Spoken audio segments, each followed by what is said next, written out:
Yeah, I got 5:30. All right, good. Okay, would you all join us, please, for the Pledge of Allegiance? Give it the chair. I pledge allegiance to the flag of the United States of America and to the republic for which it stands, one nation, under God, indivisible, with liberty and justice for all. All right, thank you. Almost a full room tonight, folks. It's always nice. Sometimes we go meetings all by ourselves and it's boring. I'm gonna call the select board of town of Damariscotta to order for a regular meeting for August 19th. I'll ask the board, I always like to shuffle things around a little bit, but we do have unofficial action items. We do have one item for a marijuana caregiver retail license renewal for Noble Gardens. Dylan is here and I propose that we just maybe move him up. So if he wants to get back to work or unless he wants to hang out the whole time. I'm okay. Are you okay with that? I think we move it up. I can't second the motion. No. The board okay with that? All right, so I'm gonna bounce things around. So, yeah, this, everything looks like it's in order. It's pretty straightforward. No, we'll make a motion to approve the medical marijuana and caregiver retail license renewal for Noble Gardens Incorporated. Second. And Andrew's done a second. Any discussion? All those in favor? Okay, and yeah, we're all good. Thank you for your time. Yep. All good? Yeah, okay. I think it's something to add. I'm like, yeah. No, just for the agenda for the two things. Yeah. And these ones here, yeah. We have, if you're willing to consider it, the possibility of a paving reserve allocation. And then also, we did get one bid back for the police cruiser. If you're willing to. Oh, yeah, Accept that. okay. Later today. So we can add that in, yeah. So paving reserve, you wanna add those in there? Yeah, I don't need an official action on that one, right? But Yeah, for the reserve, yeah, both of those we would. yeah, the reserve, Okay. okay. So under 7? So, yeah, so we'll have 2 and 3 on there for the cruiser. And we'll do the paving reserve as 2, I guess. So, all right, thank you, Andy. Yeah. There was something there, I almost forgot. All right, and let's move along. We do have some minutes to consider, Tom. They passed That's my it? muster, We're good? so I Okay. recommend that we approve the minutes of August 5th. All right, I heard a motion from Tom. Do we have a second? Leslie's been on a roll. Daryl's gonna second. All right, no red pen on that one. Any discussion? All those in favor? Fine. All right, we're good. Yeah, nice job. Mm-hmm. That's 6 in a row, isn't it? I don't count, I just try to do what you'd like me to do, Tom usually tries to find something, unless I find it first. punctuation or something in there, so you're doing wonderful. All right, let's get into financials. We have a payroll warrant. Everybody get a chance to look at both the warrants here. Any questions, concerns on anything? Okay, pretty straightforward, so, I'll move, payroll warrant number 6. Second. And I'm gonna second that one. Any discussion? If none, all those in favor? Good to go. And unless someone wants to take this one, I'll take accounts payable. You're doing great. I'll take the big one. Let's get a school check in it, so. Accounts payable, number 7, I'll move that as well. Say a second. I'll second. I'm just gonna second that one. Awesome. Any discussion? Hearing none, all those in favor? Okay, so moved. All right, that. Okay, so we've got a few things for citizens' comments tonight. On the docket, we have some folks here from RSU, I'm still gonna call it Graceville, RSU 48. We've got that actually officially named in the charter yet, have we? We still No, that hopefully makes it on the November ballot. hopefully we can get enough people to change it in the charter. We're still working on that, but. Yeah, are you folks ready? You ready, Lindsay, or whatever you guys wanna do? Yeah. I Sure, don't who know. wants to just speak from here? Come on up. We'll put you in the hot seat up here. And I'm sure you've been in it plenty, so it's not, yeah. And the purpose of this is just to give, you folks have an expansion project and here's just kind of an update and obviously we're interested in it from the select board view for our townsfolk, so. So about a year ago, we started talking about our needs in the school and our current spatial structures. We are still very solidly in the discovery phase. Nothing is permanent or moving forward or officially decided yet. I wanted to start out by making that very clear. Yes, there are no timelines proposed yet. There are no votes scheduled, no public meetings scheduled yet, although there will be if we get to that point. We are aware of some potential enrollment increases in the future through developments happening in our area, housing developments in our area. And we continually run into the shuffling every year of classrooms to fit best needs. We don't have really an appropriate science lab for middle school. We have a slightly larger classroom. That's not really equipped for our needs. We have to rent space from the Y often because we don't have room necessarily for phys ed to run the same time when we have two phys ed teachers or other needs. So looking at all of our different needs, we know nothing is cheaper in 10 years than it is right now. So we decided to look at our options and see what we might have in front of us for expansion, particularly upwards, and see if that's something that we think is viable to bring to the public at this point, to ask for taxpayer funding. We're very conscientious at this point about taxpayer burdens and what that may be. But again, we know in 20 years, if there's a problem, it's not going to be cheaper then either. Knowing that we have all of these factors in front of us, we hired the company Haley Ward out of Bangor to work with us on some design proposals or some thoughts. So we've had a couple of meetings with the Facilities and Transportation Committee of the school board and with a stakeholder group of staff and community members. Newcastle had a select board member able to come, but neither Damariscotta nor Bremen did. So don't feel like you were the only ones not there. Although we did try and make sure to invite somebody if you wanted to be there. So we discussed all of our needs and our wish list items. As you can imagine, the wish list items were extensive. And we know that we're not shooting for the moon here. We're looking for realistic proposals. So with that in mind, Mike, the architect from Haley Ward, came up with the proposal for a second story. Because of our setbacks and the way our land is, going out is not necessarily a viable option. It would be extremely expensive. And we know that we would need more parking as well. So taking up our parking lot for additional buildings is not viable. If you're not aware, we have a parking problem every time we have a community event at the school. And that has been something that we have addressed 2 years ago with a slightly expanded parking lot. But we have made sure that we have people renting our building that are coordinating now with fire department or police department services to make sure that lanes are left open. It's just still not quite adequate. So parking is another issue that we're looking at in here, right? We still have people on the street, so trying not to do that. Right, right.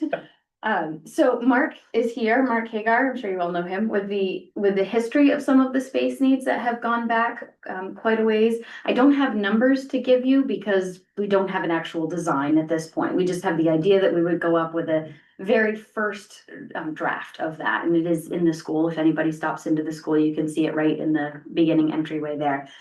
That design of going up a floor. There was a consideration of a proposal for a third, much smaller layer that would be more like an atrium with the flat roof on the second layer as well, so that kids could use, or classes could use, that outdoor space on the roof as well, maybe to do some solar projects or greenhouse type projects, or have an outdoor classroom that is not outside further. Again, being very responsive to taxpayer needs, we're taking this slow and figuring out what might be the appropriate options before we would then have several public meetings at the school where any community member could come and give feedback and look and hear the architect's information. And then we would move through the lengthy process of voter approval, which usually takes several months of notifications and getting on ballots. So again, very preliminary still, but Mark, I'll let you speak about the history of the space needs. Thank you for having us. I think it's important to point out some of the history of the school. When the school was built in 1978 to 1980, when they first moved into that school, they actually had to cut areas and programs because they didn't plan it so that they'd have adequate room. There's, they had a home ec program, which, industrial arts, which is a big thing right now that we're lacking on. And that was one of the first things that they cut in that program, which is unfortunate. We had, 1980, we'll say, is when they started. 1985 and 1986, they started moving in, trailers to accommodate, I remember that. you know, what we were doing. And then we had quite a few trailers, as you guys can remember. And it just, the programs that they have, for the kids just didn't work out. And today we have one modular, so we've already started. We have some, classrooms where we have 3 teachers, it's chopped up pretty good. Then we have, special Those are ed. specialists who work with a small group of students at a time. So it's not one classroom with a teacher and 25 kids. Right. It's specialists sharing the room. Special ed stuff. And special ed is a big thing right now too, that we have to, accommodate. But looking at that moving forward, even in 1998, when we went ahead and added 20,000 square feet on, trying to accommodate, you know, what our needs were. Even at that point there, we were borrowing $3.5 million and we thought that was awful. I don't think there's any time that's good to borrow money, you know, to do something like this. And what would be nice is if, the board sometime would come and just take a tour of the school to see what our needs are, see what, we have a stage that we have a music program on, where we have 25 kids on it. And the teacher actually stands behind the railing on the ramp, going ahead and doing it. We're not even supposed to be having classes on that. It's been identified, we shouldn't be having a class there. This year, we've changed it around a little bit to make that class a little bit smaller, to make it work. It's a constant trying to move things around. The state has recognized that there's 625, we'll call it, schools in the state of Maine. Out of those, there's 580 that just are really, they've let go. And one of the points that I made when I went to Augusta was, you go ahead and you give money to these towns to build these schools. Like Wyndham, they just went, it took them 11 years to go ahead and get approvals for their building project, which was funded pretty much 100%, because they kept at it. It took them 11 years to do it. That requires consolidating schools in order to receive any funding approval. You Okay, have to have consolidation plans, gotcha. so. But what they do, there's no stipulation in there that says the town, or school district, I should say, has to spend a certain percentage of their budget to maintain what they have. So what happens is in the first 7 years, you don't have to do anything to your new school. But what happens is that line starts dropping off. And if you haven't stayed with that, maintenance of taking care of your school, you're just kicking the can down the road. Then what happens, they let them go so far, that's where we're at in the state of Maine. These schools are old, there's no money for states to put into it. So we're trying to be proactive, because there's some things in the school that they have dividers in between the walls that teachers complain because they can't do their teaching because of the noise levels. I mean, they're doing the teaching, don't get me wrong, but it could be better so that we could go ahead and fix up some of that stuff. In We the, do know that Damariscotta, Newcastle and Bremen are desirable areas for people to move into as well. We have the hospital, we have the grocery stores, we have the police department, we have fire departments that not everyone around us has on their own. And we do have some housing developments coming, so we do believe through reports that the county has done as well, that this is where people are moving in Maine. I was gonna ask that, where you guys are looking at. I know the county has some stuff where you're looking at your population Projected enrollment. or your enrollment projections, yeah, and how you kind of phase that out and how many Yeah. years out you know. It's you guys very are looking. hard. Yeah. We can receive federal data on 10 years, but they don't really factor in a lot of the local movement. Yeah, We have a high transient population. We receive several students that come to us for 1 year and then move to another town in other years. So our numbers fluctuate based on some of those numbers, but we are seeing more families settling here as the service center of the region. Rockland sees the same thing because again, they have the hospital nearby, they have the grocery stores.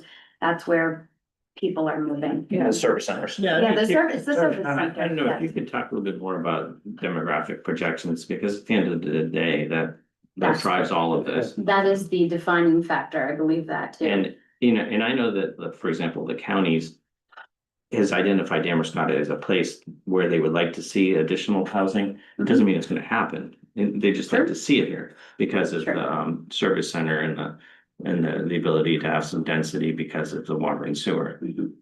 Which is a whole nother discussion, but it's. Yes, Yeah, out of my scope. So I'm curious, where are you getting the stats about new housing developments? Because we're not seeing it. Well, I just think that it's a fact that the state is pushing for more housing development, and Yeah. us being a service center, there's a big need for that, because it doesn't matter if the economy's doing good or it's doing bad. That's where they come for all their services. We do see a lot of, we'll say, low income housing that calls for a lot of students that have needs. So we see that as a growth too, no matter what the economy does. I do So think Mark, where do you- business to Where do you business, see it? where Where are you seeing this housing you're talking about? We hasn't gone to the planning board. Well, I just feel like that will happen.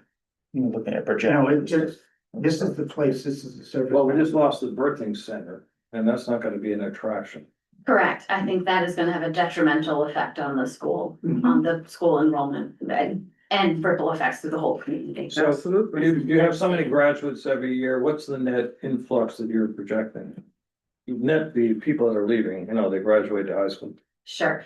Right now, our classes in the middle school level are about 50 students.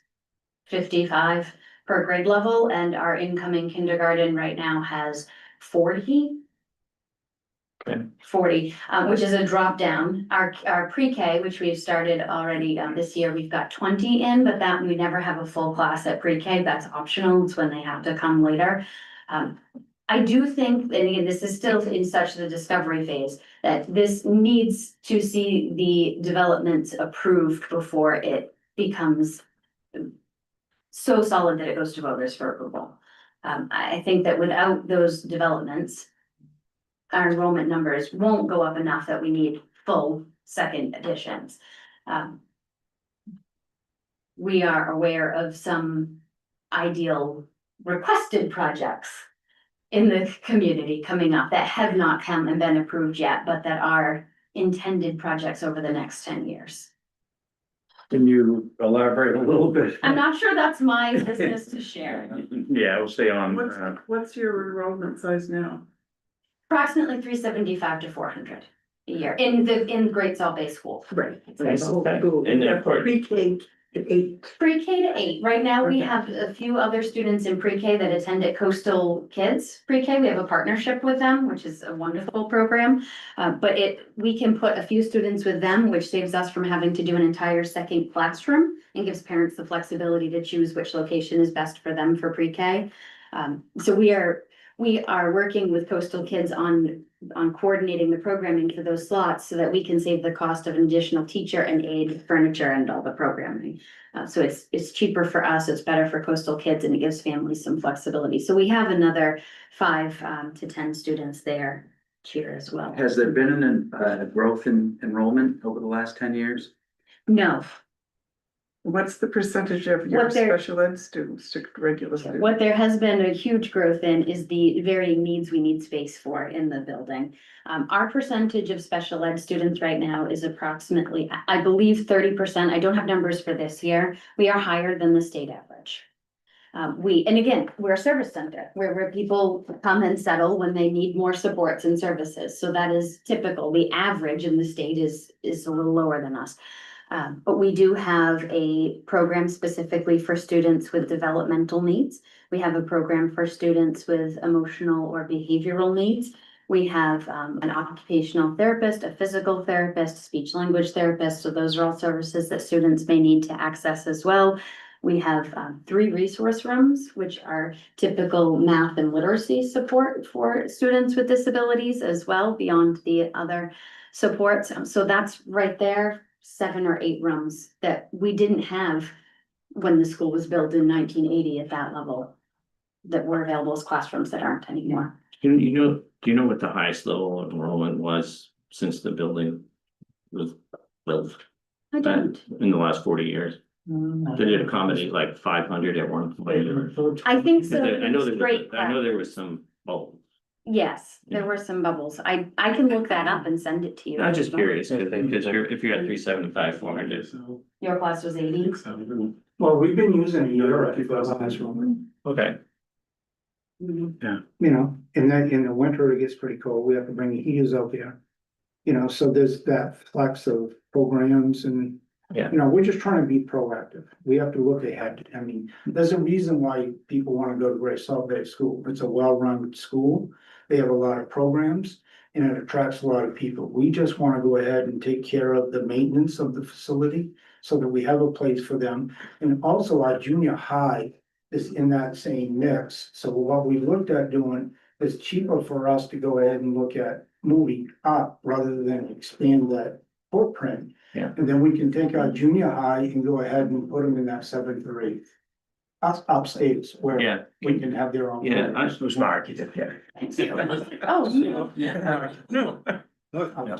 So you're coming here to sort of give us a heads up. We're coming here just so that you are aware and hear things early in the process. So Yes. how far are you away from, let's say, scoping out estimated costs and timeline? A year? At the earliest, I would think. I mean, I would want to reiterate with Mark, you know, from the board's point of view, the board has decided to move forward with this planning process because we all understand how long this takes. And if and when developments come, you know, it takes 2 years to build a development, it takes 10 years at least, you know, to get something like this through the process to where you're even breaking ground. So from the board's perspective, we want to be proactive and have something that we can point to that we can either start from or continue with at that point in time. You know, if it doesn't come, if things stay flat, you know, as Superintendent Johnson said, there's a contingent on population growth. Mhm. But if that does happen, it's not gonna take long. You know, there's anecdotal evidence, there's people talking, there's a giant plowed, cleared piece of land just down the street from the school, So we so. heard that was for a parking lot. We don't know. That's We don't not know. our business. You know, it's just, you know, there's supposition Wow. and That'd that's, be a you low income housing. know. I mean, we That's don't- not we're not running that. I don't know. So, yeah, So so. I'm just saying, as just people driving around town, it's, you know. Newcastle put a couple things in a pretty small space, so it's not out of the realm, and that is why the board is trying to be proactive and have something where we can, you know, as a guiding document at the very least to move if we need. Almost like, you know, we've dealt with it here, like you get to like what they call a shovel-ready project. Yeah, It's like, exactly. Yeah. here's most of it, here's 90%, and then the grant comes along, like. And that's exactly. We have no Okay. near commitment Where- or Yeah. approval or voter approval at this point. Okay. Well, first of all, Yeah. I would say, can't speak for everybody here, but we appreciate you coming forward at this stage and giving Yeah. us a heads up. But you're probably aware as local citizens that there's a lot of pressure on costs. You know, Absolutely. 1/3 of the average taxpayer in town is the school system, the other third Hmm. is the county. And then typically, all the pressure is on all the items we have to run the town government, but. This is a little segue, but it's not directly related, but state of Maine school system isn't doing too well as far as ratings. It's in very low nationally. And you're in the top 20% of schools, Great Salt Bay in the state of Maine. But what do you attribute the lower scores in this state and maybe even in your school? There's a lot of factors there. Keeping high quality educators at appropriate student to teacher ratios is a major factor in that area.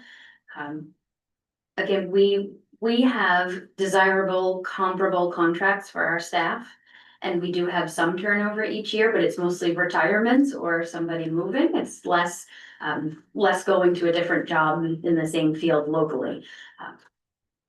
I think that we are committed to maintaining things like our music programs and our after-school clubs, which mostly are grant funded as well. The enrichment pieces that integrate a lot of the learning that schools that are really struggling financially have to cut.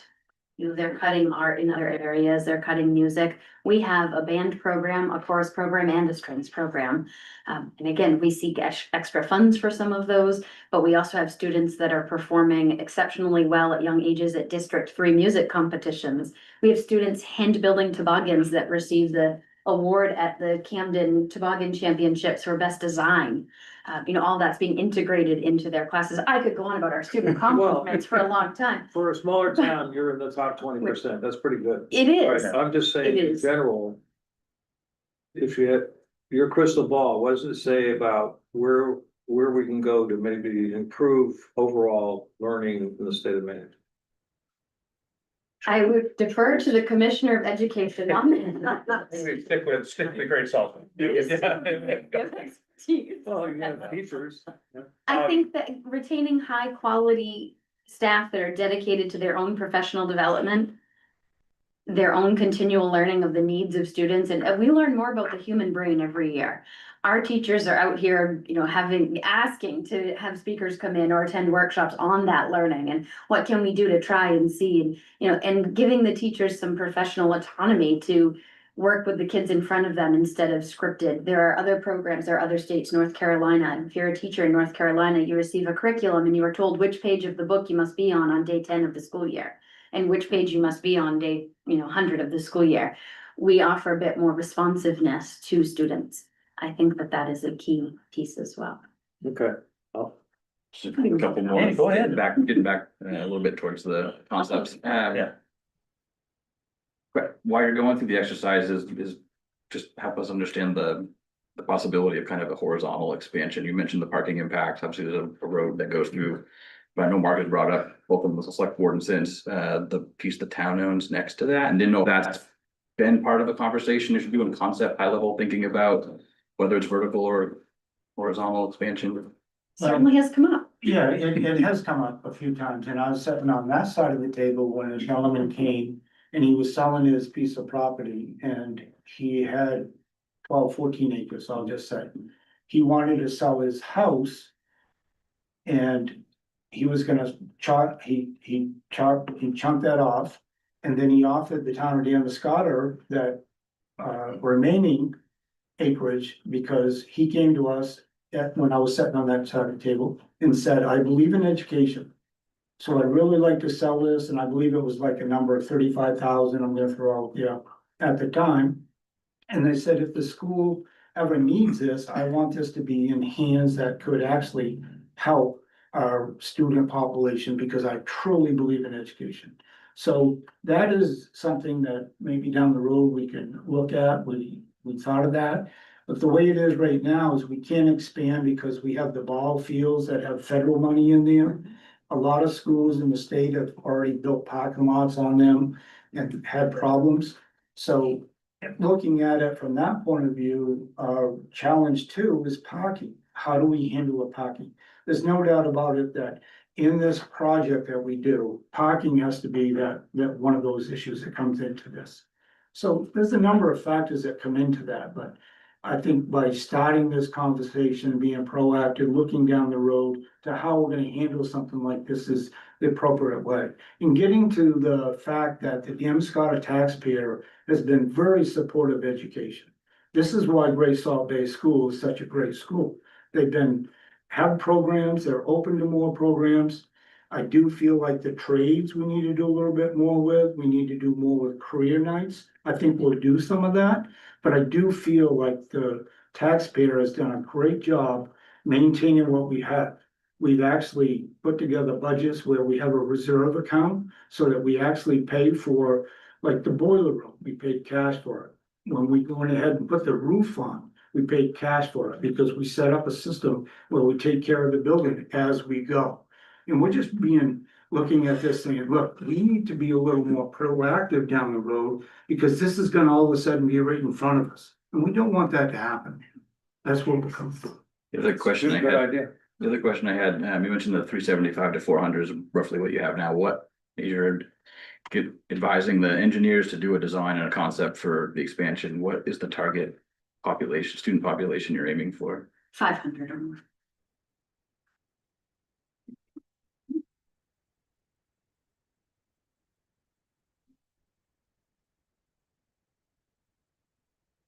And ask Mary something, we forgot what it was. Oh, the, I can do that too. I did that, yeah. Yeah, I get the horizontal and vertical, so that, and none of us are structural engineers here, but, that building, when it was put up, how is that suited for vertical construction at this point? I mean, it's quite a project anyway, but, Yeah, well, what they did is they did some test onto it. We had them come in and scan the building and see what's going on with the building. And took the original plans to look at it, and it looks good, but that's where we're at right now. We're not gonna go ahead and spend money too far. We will make sure that structure will take care of whatever we yeah, do. I was just curious, because when it was built then, do they think that far ahead to say, hey, we need load bearing walls, because someday we might be, you know, a lot of places don't do We've done that, that. right? Michael, the architect we were working with, had some considerations for first floor renovations that I think were reinforcing and designing the space better. And the thing is too, is if you look at, I know that going to some of these meetings with the Educational Plant Maintenance Association. When I started, it was, when you build a project, it was $350,000 a square foot. Then it went to $450, $550, now it's up to, $700 a square foot. And then we looked at, if we took that area, how can we do that with using our existing structure to bring the price down so it's reasonable, and we move our junior high up out of the area, is what we're looking for. If any of you have had kids in the junior high or the middle school, you know how much separation they need from elementary. It really is better for them developmentally. We're still be on the same campus, but separation is critical to their development at that age. Any other questions or? We will come back as the same. I think, won't speak for the board now, but I like the idea of a walkthrough. I don't know if anybody else is interested in that. For a board thing, we might have, talk to Andy, whatever, maybe we can coordinate that sometime and do, we've all been in there, but. Yeah. But I think that would be helpful for us to understand a little bit of the needs and whatnot. And there's been ages since I've been there, but we had music in did you have music out in the hall, in the shed out back, and yeah, and then Karen O'Brien's fourth grade in the one out front, so. There's two of those. There was two up front and then one way back in the corner, so, yeah, even then we were. There's a whole warren of pathways and There, yeah, couldn't even see the school. no, you couldn't, those two modulars were right in front of the school, yeah, right out front, parking lot, yeah, At least now it's out back. yeah. We're just making it schedule it a night that we don't have some event there because the parking. Right, yeah, no, we can, but, I would say, yeah, we appreciate you coming in early. I understand, yeah, these projects they take forever. As we see it all the time, but, we've got a little bit of understanding where we're at, I think we all heard a lot of panicking things out in the public, like the expansion's coming and it's gonna cost, it's helpful to know that we can really we know a little bit about it, but it's not tomorrow, so. Yeah. And anytime that we do meet again with the architect, one of you or more of you are welcome to join us. Newcastle had sent somebody to come over. In Bremen. Right, Bremen Right. didn't have anybody that was able to attend the prior meeting either, but I certainly can keep sending you Yeah, dates. yeah, I know it was sent out, we had the date, but I think it was a date, I don't know if I guess to attend, it was a state meeting or something there, so. Yes, Yeah. that was it. Yeah, District meeting, is that the same date as the district meeting? No, Something else I was up there for, I missed that one. but- yes, there was something else, yeah. and then quick question with I know we're all brainstorming, but funding wise, obviously probably looking at grants and federal grants and Yes. because capital is probably not gonna cover. Yeah, the school revolving renovation fund is most likely not going to ever approve Great Salt Bay as a project. In Bath, the Bath School District, RSU one, as you know, was it 5 years ago, a school burned down?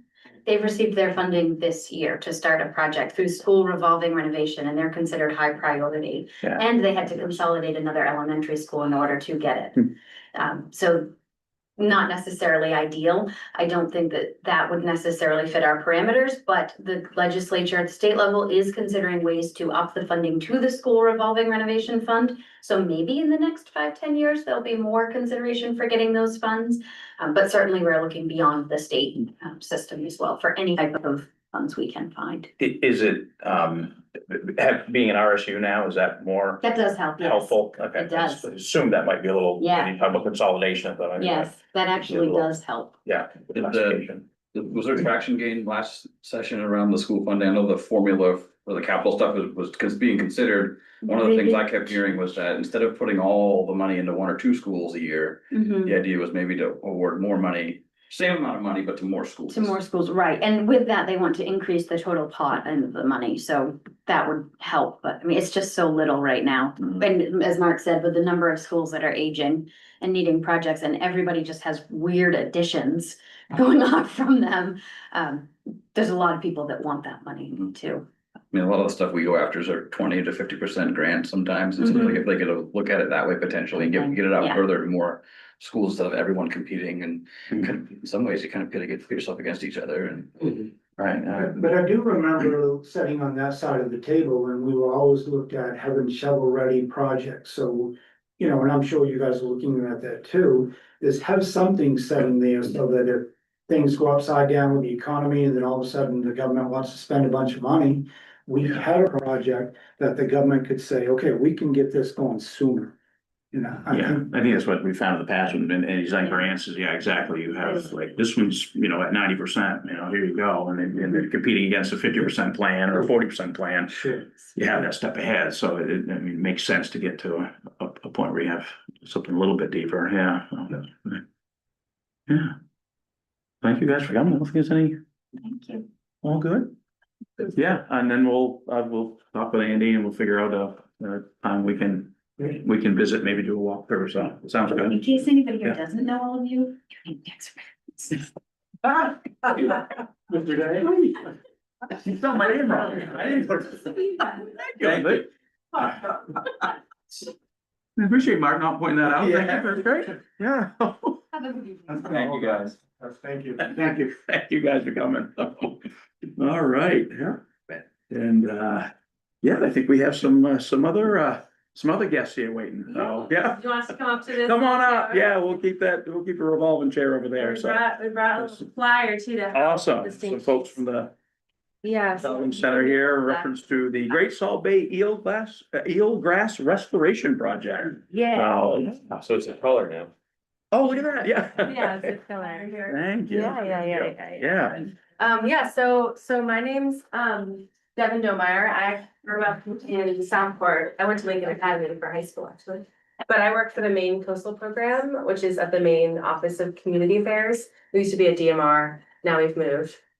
And this is Sarah Ledoux, who you might know. Sarah, yeah. Yeah. Sarah a few times. I still work for Coastal Rivers Conservation Trust. I'm the director of community science. Yeah, so we're here today just to kind of update you on a project that got funded recently to do work in Great Salt Bay. And the reason it got funded was recent mapping done by the state of eelgrass. And so for people who don't know what eelgrass is, it's a submerged grass species. It forms these dense underwater meadows. It's really important for juvenile fish habitat. It's really important for shellfish nursery habitat. They'll attach themselves to blades. They have a symbiotic relationship with soft shell clams. And in fact, Great Salt Bay is closed to bottom disturbance from harvesting, as I'm sure you know, because it was and has been always a very productive shellfish nursery habitat. But recent mapping in the state done by the Department of Environmental Protection showed that Great Salt Bay has lost over 300 acres of eelgrass since the 1990s. And so we Is that started. a lot compared to how much is there? That's a lot. Okay. Yeah, that's like I wish I had brought some more visuals, but it used to be that the whole bay, the whole like 1,000 acres of the Oh, okay. bay was completely blanketed in grass, except for the deep channel that runs through the middle that kind of connects the mills Mhm. down to the rest of the lower river.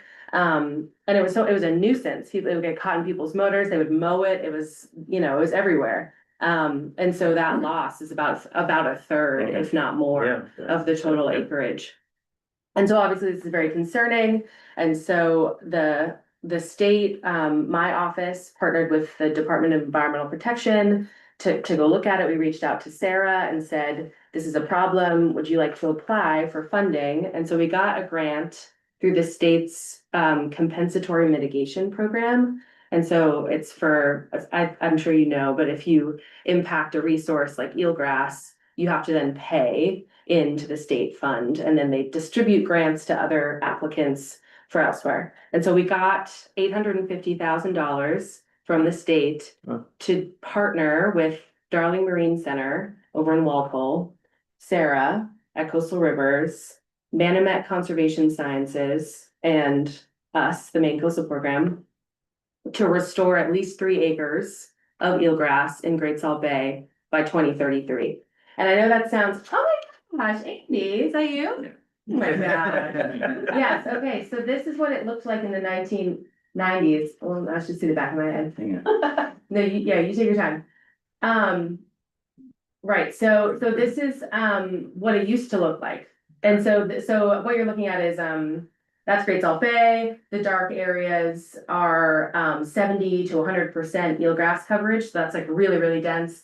The light areas are like 0 to 10, so just patches here and there. And then I think this is an old map, Andy, so you can't get to the most recent coverage. But if you wanted to try, you could type in DEP seagrass data viewer and you might find it that way. And so 3 acres in 7 years sounds like not a lot, but it's because eelgrass restoration is very difficult. It's very new in Maine. And there's just the capacity for it is very low. And so we have to build up the facility at Darling Marine Center with this funding to process seeds, to build restoration equipment, to monitor the bay, to get everything out there. And our goal is ideally we get more than 3, right? But you have to be on the hook with this grant. So we said, we'll do 3. I think my original proposal was 50. And then everyone was like, you can't say that. You can't say that. So we said 3. And they agreed to give us this pot of money for 3 acres if we can prove that we got to 3. But ideally we get, 1,000, we're full coverage again. So, This is what it looks like now. Sorry. yeah, That's that's huge difference. change. Yeah, so if you select data set there, up, Andy, at the top, you see on the right side. Yep. 1992. You click that. There you go. So that's what it used to look like. And this is DMR coverage data. And then in 2021, the state legislature passed a law forming the Maine Vegetation Mapping Program. And so now every 5 years, this region will be mapped for eelgrass by DEP. And this was done in 2023. Let me ask you a question, as I was reading through this stuff, I guess the reason why the eelgrass is disappearing are some like much larger issues. Yeah, so why is it? Yeah, and so if you don't address those issues, then it strikes me you're just sort of like shoveling against the tide a little bit. Well, so you totally hit the nail on the head with the issue. Is eelgrass is a sensitive species, and so the cause of its decline is likely a combination of many things. Ocean warming is one of them. Another one is water quality, and I'll talk about that in a second for what we've seen so far in the bay. And then the third is green crabs. I'm sure you've all heard about the green crab invasion on the coast. They are in Great Salt Bay.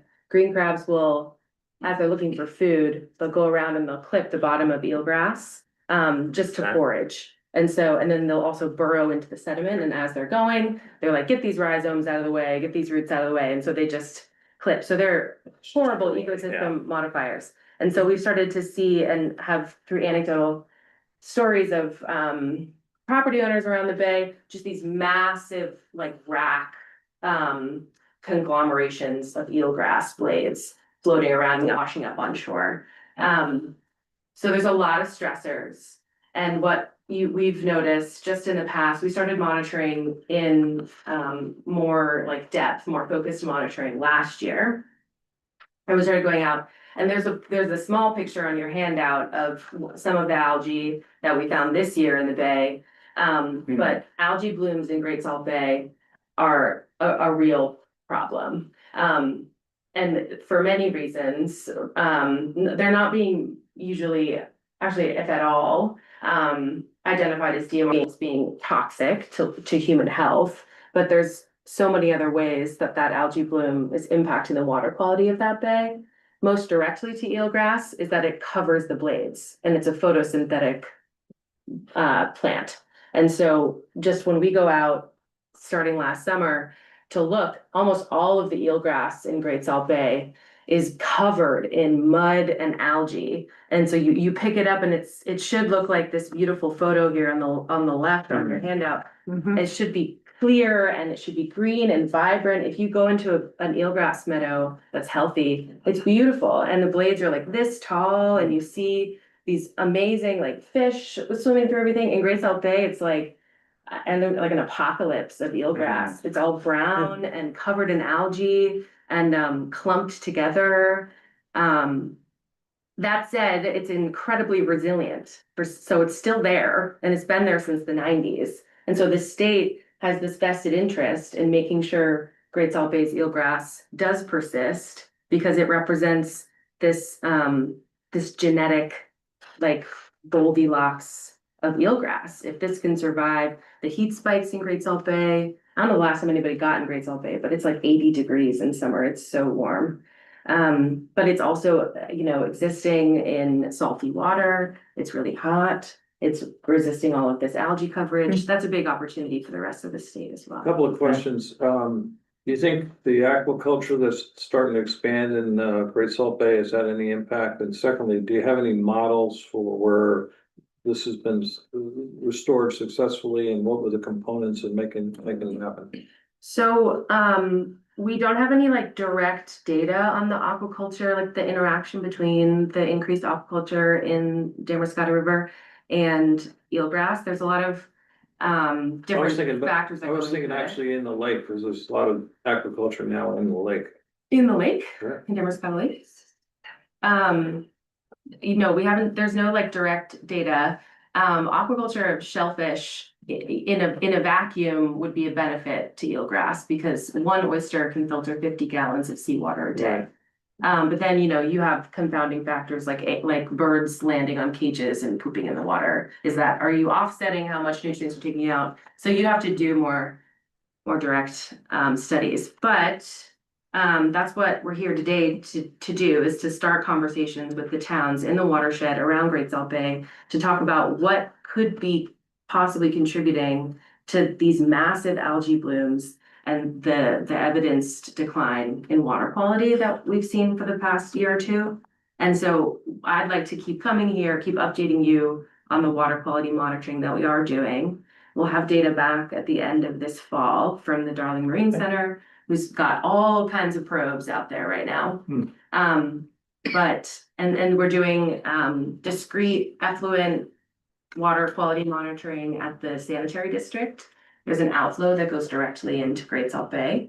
So that's one identified potential input. In collaboration with the district. In collaboration with the district. We need to talk to Nobleboro. There's a salt pile on the west side of Newcastle, thank you. There's a salt pile on the west side of the bay. And there's research that shows an increase in salt additions to a bay can indirectly cause algae blooms. But there's also just like non-point source runoff in a watershed. And so there's the lake, there's all the homes, there's lots to think about. And we know it's a pressing issue because water quality improvements take a long time to fix. If you're reaching out to individual property owners, to talk about making bigger buffers on their property. If you think about like, if you want to pass ordinances on fertilizers and pesticides, like all these management actions take a long time. So we just want to start talking to the towns early, so you guys know what the project is. And when we do have data that we can point to and say, there's something happening, let's really talk about this, we can get into any potential management actions that you guys would be interested in. Do you need the town to do anything at this point? I think just like stay curious about it. If you wanted to come out and actually look at the bay, with me and Sarah, it's a great way to just like see exactly what's going on. We have a little boat, that we can take people out on. We do public paddles, like 3 times a month in the summer. Times a year. Yeah, oh, yeah, where we take community members out on the bay and show them what's going on. And you could join us in September if you'd like. Yep, but yeah, so I think for right now, just like be aware that there is a clear water quality issue in Great Salt Bay. And that is potentially impacting everything downstream, of that bay, which includes all of the Damariscotta River. And so I think just, yeah, staying in conversation, we will keep you updated. Another exciting, avenue we're pursuing is a partnership with Bigelow Labs down in Booth Bay to do, it's called microbial source tracing. So they can take water samples from the bay and they can say the nutrient loading that we're seeing in this water sample is likely coming from birds or dogs or humans. And so if they do that, we can say, okay, we think it's dogs, so we need to like talk to the towns, we need to do some kind of outreach about dogs or something like that. Or if it's humans, okay, we really need to go back to the sanitary district and figure out what's going on. Yeah, so really just here to tell you about it, that is happening, we're gonna be here for a long time, till like 2033. Yeah, the timeline there, that's Yeah, it's so big, it's job security for me, probably. Yeah. Yeah, and if you ever want us to come back and answer questions, or like, we just wanna be in lockstep with you guys as much as we can. Yeah. So quick question on the probes that you had with the Darling Center, is that information not similar to what you're talking about? Or, are they gonna be able to determine what we're dealing with? Oh, they're not gonna be able to trace exactly, so they're gonna tell us like baseline, how much nitrogen is in this site, this site, this site, and this site. Phosphorus,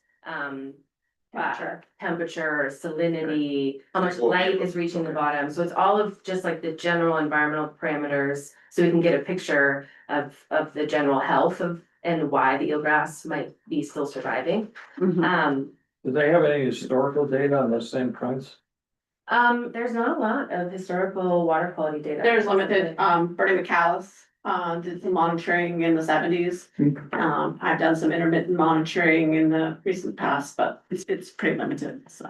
Yeah. In the day, part of the issue is when it was, removed from shellfish harvesting, then the DMR, doesn't monitor with respect to some of the things that they might otherwise have been monitoring, and so, it actually ends up being without data. Yeah, but we're gonna get a ton of data. Well, we'll be data rich for the next 7 years. And we're doing aerial flights to take photos from above.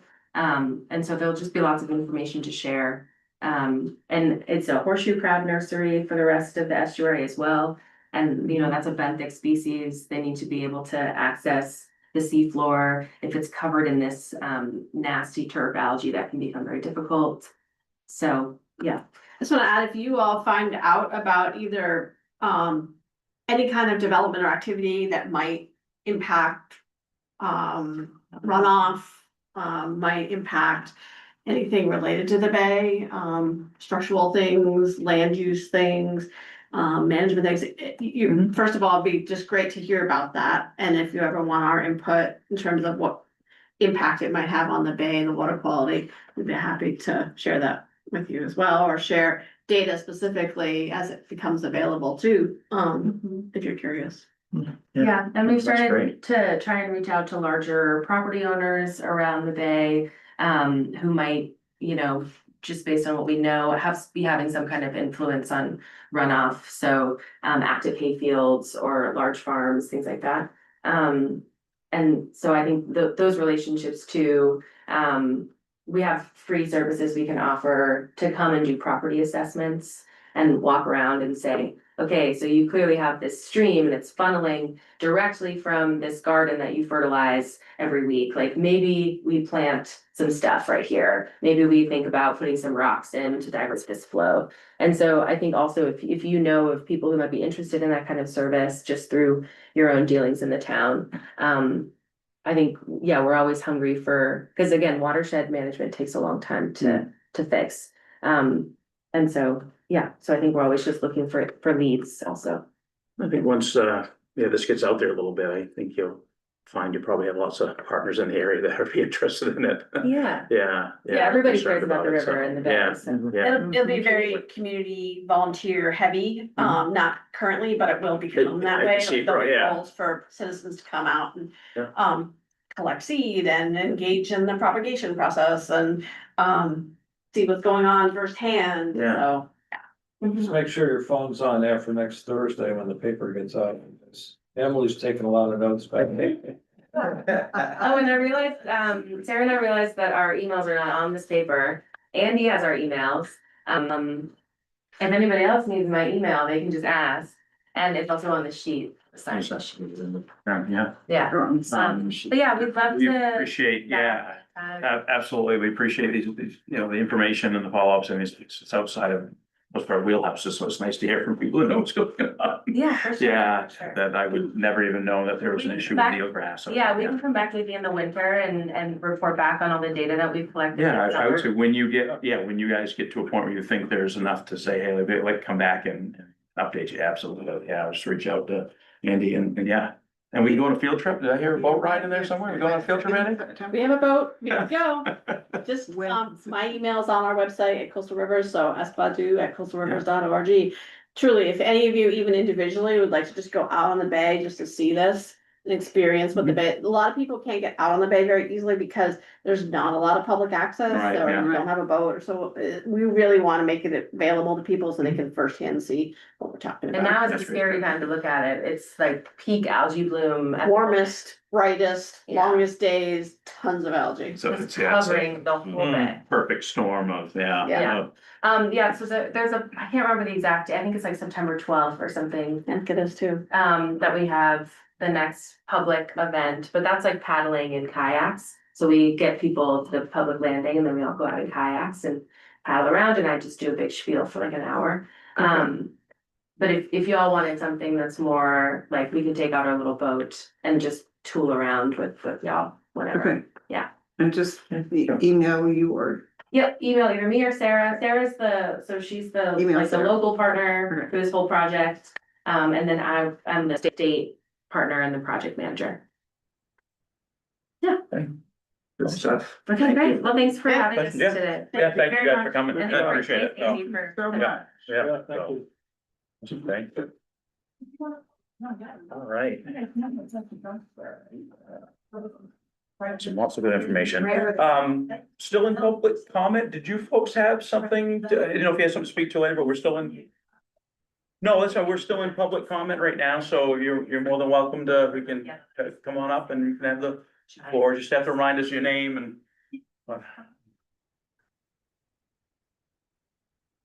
Thanks, Ken. Thank you. I get you before we move on to the rest of the stuff, we're still in public comment. Yeah, go ahead and just, Appreciate it. yeah, how you doing, folks? Yeah, My name is Florence Berger, and I'm Ernie Berger, Ernie. and we live at 62 Bristol Road in Damariscotta. What's the I'm number? here, 62 Bristol Road. in 62 Bristol, Damariscotta. okay. We've lived there for 32 years. Actually, 34, Folks are right on the 1992. corner there, Corner. right in the corner, of High Street, yeah, High okay. Street. Yeah, Oh. I can picture it now, yeah, okay. Basically, I'm here for information. I have been to the chief of police, I've been to the town office, and none of them could give me even who was on the board. And I wonder if it's printed anywhere, who the board members are. For the select For board, you. Oh, yeah. Yeah. Where? yeah, Where's it printed? it'll on the be website. on the website and in the annual report. All the staff upstairs certainly can provide that. Yeah, We could find it in the annual report. yeah, we should be listed on there and in the, and especially on Because the I knew website. you were new. Yeah. Fairly new, No, but anyway, Well, okay. that's- 8 years ago, that's- yeah. Okay, Yeah, I went to both of those places, the chief of police, and I know he's new, and asked him if Damariscotta had a leash law for the dogs. He didn't know, but he went in the back and came back and said, yes, they have a leash law.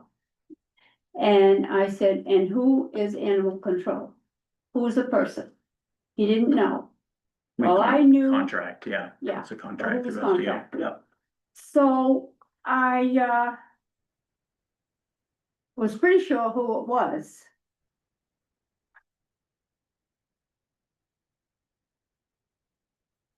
Is this person a paid employee of the town, Alan Oliver? No, the Damariscotta had just, we have a contract with the sheriff's department so no, it's a contract.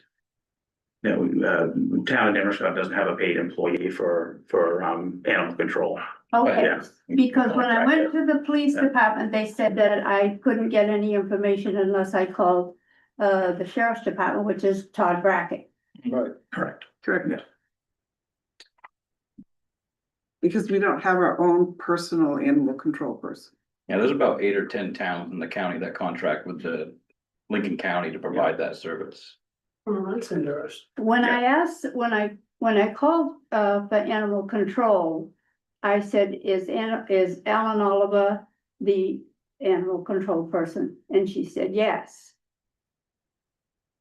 So she said, he will call you. So I waited and I waited and I waited. And they sent this girl called Lindsay from Jefferson. And she's been to my house before with animal complaint.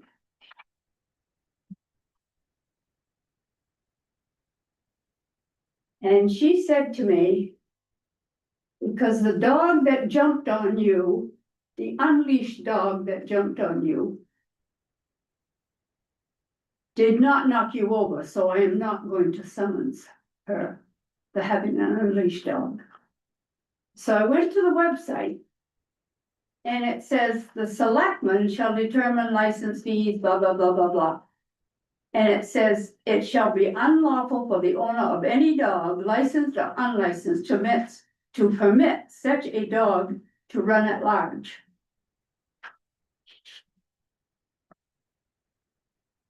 This dog jumped on her, almost knocked her over, and she's walking, minding her own And I'm business. wearing a back brace and I'm all strapped up Oh my God. from back and neck injuries. This is a large dog. There's no need for my wife to be walking, minding her own business, and have a dog jump all over her. Something should be done about it. Now today, I said to this Lindsay,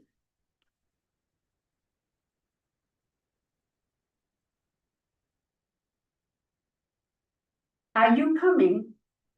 It's like 3 hours after I called LCC. I said, are you coming to talk to me about, what's happened? And she said, no. She said, because the dog didn't knock you over. Well, how did she know that? No, I don't know if Elsie, do they have an assistant? There's A a, deputy? last I knew, there was a full-time and a part-time, just to be able to provide 24/7 coverage. Right, yeah, I would assume, I Al think it has, might even been potentially 2 part-time. yeah, might have a deputy, yeah. Yeah. Well, something should be done. Because my wife is minding her own business, walking, and the dog jumps on her, and about knocks her over. And nobody wants to do anything about it. I think it's time we do something. This person that owns the dogs. A year ago, the dogs were coming in our yard. On in the middle of a snowstorm, pooping all over our walkway, pissing all over everything. And this Lindsay And- came again. They didn't do nothing about it. And then the woman who owns the dog sues us, says we're harassing her. Of Now, course. how can my of course they wife lost be in court. harassing her when the dog is just because she's reporting the dog? All right, I'm here more for information. This dog ordinance, dog control has not been updated since 2016, as near as I can tell. And, but I Have to assume see it's it, still no. in force, I assume it's still in force. It's, yeah, I mean, it's one of those ordinances where you can enforce it up to what, you know. what Yeah, they it can, was right? in We're limited. 1999, it was Yeah. written, and then it was Yeah. effective July 1st. And that's 2020. precisely the reason why, like, most towns in the area have a contract, because we can't afford a full-time animal control officer, so those have to contract that I direction, understand but, Well, I went to the chief of police, new chief of police. Said that I should get information through Freedom of Information. And I tried, and they won't give it to me. who won't give, it? Like, with the FOIA, who are you trying? He told me to talk to Emma at the police station, the girl at the window. And I did, and I wrote out a whole thing on it. And I gave it to her, and I waited and waited and waited for information, and she said, no, because you didn't call the police. I have to get in touch with, They wouldn't have that info, I got you, they're not, yeah, because FOIAs are handled very seriously, I know with towns out, they're taken very seriously. But if the information isn't through that department, they're not gonna be able to get that for you, you'd have to FOIA the LCO for animal control, because if it's not handled. There's a PD, I might be mistaken, but they're not gonna have record of that, but, What was the- yeah. What's the information you were looking for exactly? I wanted to know. All conversations between the Lincoln County Communications, this woman who owns a dog, and this Lindsay. Who says, I'm not gonna summons her because she didn't knock you over. Yeah, so you just need to ask it of the agency in which it involves, which would be the Lincoln County Sheriff's Department. Good.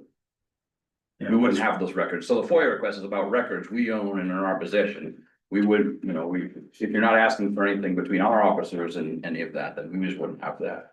But the website says the selectmen are the ones that set the licensing fee for dog control and all of that. So Yeah. I figured that you were the ones that knew all the rules and regulations for this type of thing. Even though contrary to popular belief, we don't know everything.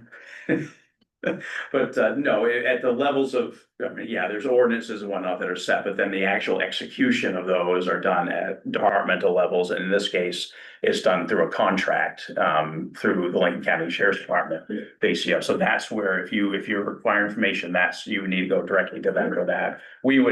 Same thing here, we wouldn't have access to that information. We would have to ask for it in FOIA and the same Where thing. is the number for Lincoln County Sheriff? Is it Todd Brackett? Yes. Yeah, it should be on their website or on, I don't know if they have, it's available. 5 years old. I don't always go to the websites and Facebook and all that stuff. Yeah, I yeah, think I have your email. I can just send you the phone number via email if that's okay. yeah, Good. there you go, we can provide that for you. So yeah, so sorry if information that could be. I think so, yeah. I think it was about a year ago or so, you had emailed me some stuff. Yeah. As long as it hasn't changed, I can send it to you. Very good. Yeah. But you can, yeah, get some information through the ACO and All right, thank you. go from there. for Yeah, no problem, guys, no problem. Yeah. All right, We're getting old. thanks for, that's, we all are. It's difficult. Well, appreciate you coming in and you're more than welcome to hang out. We've got some more stuff to go over, so. My husband's not well, so. Gotcha, yeah, no, all right, thank you, folks. Yeah. Thank you. All right. You know, look up Dale. Right.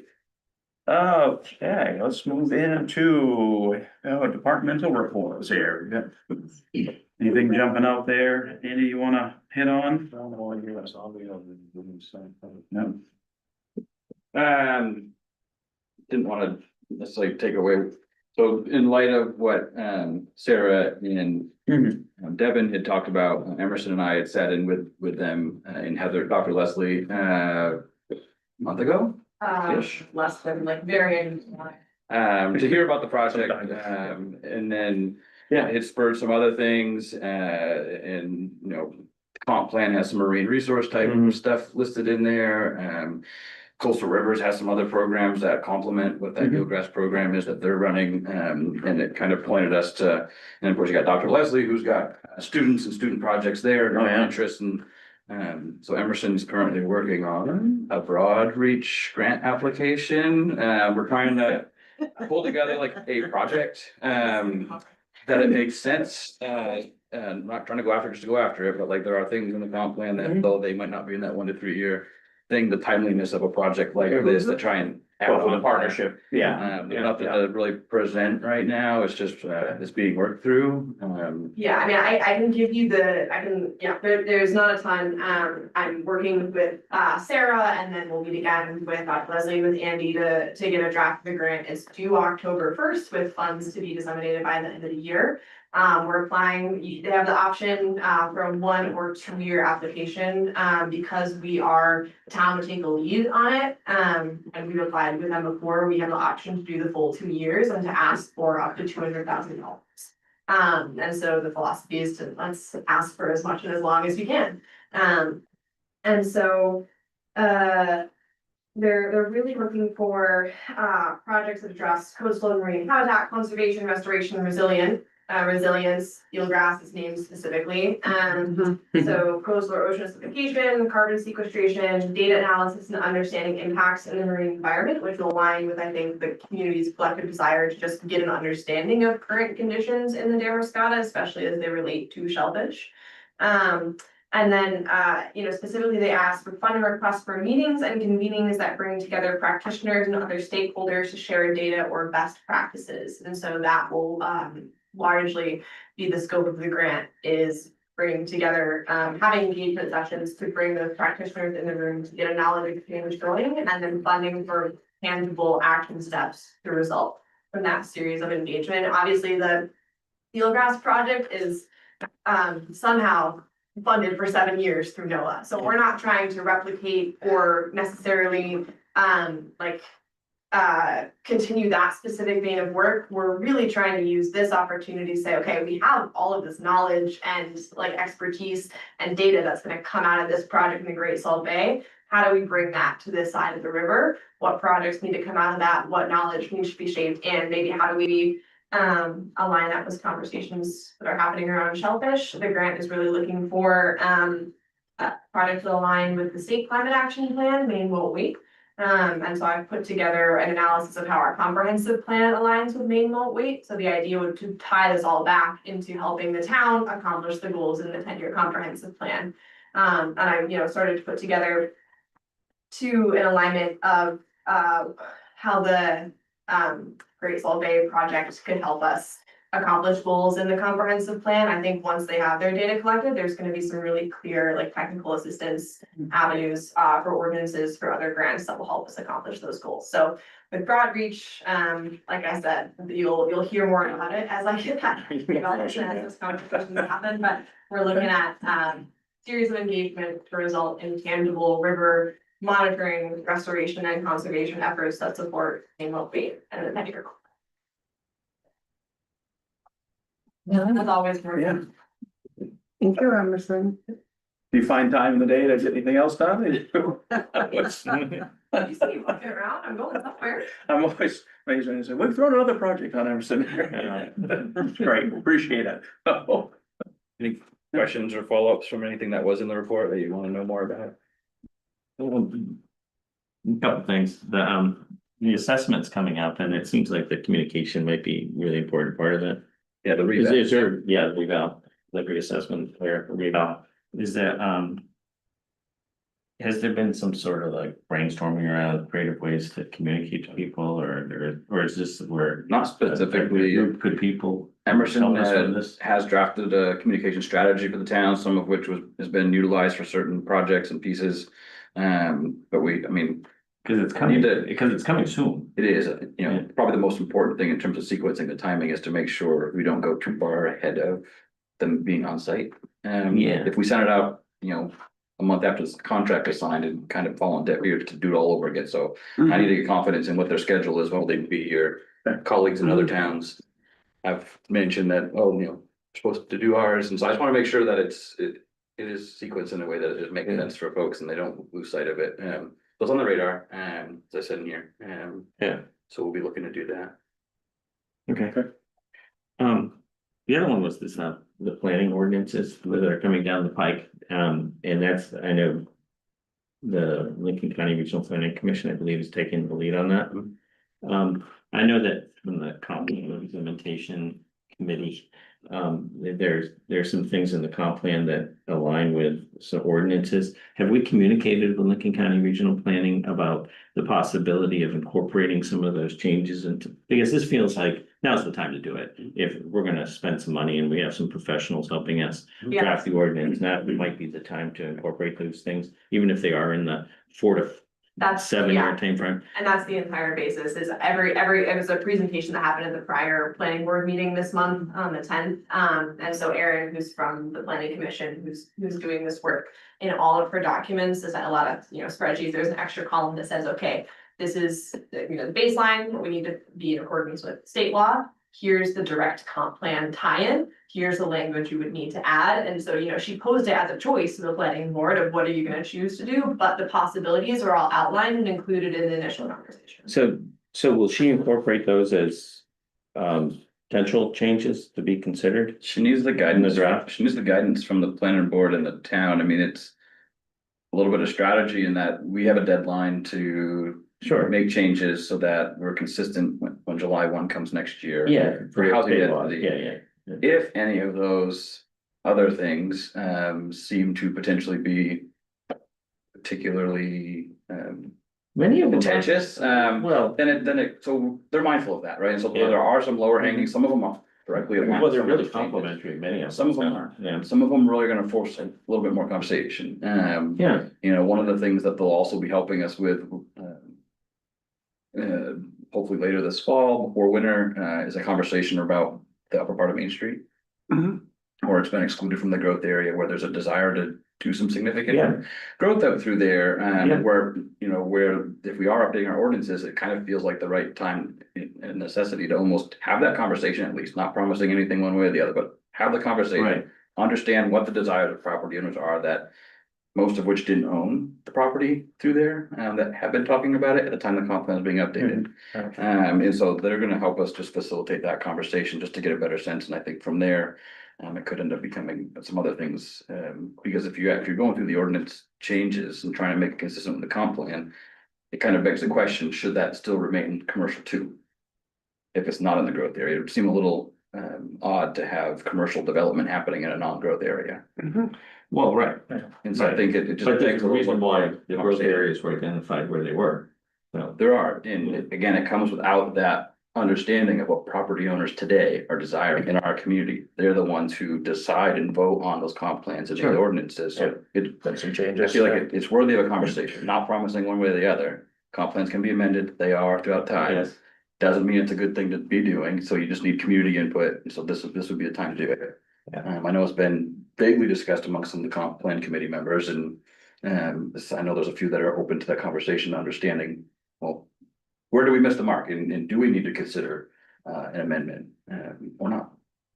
But it starts at least with that conversation, and some of that does flow into the ordinance update pieces. Right. Yeah. And I have to ask about the vandalism piece.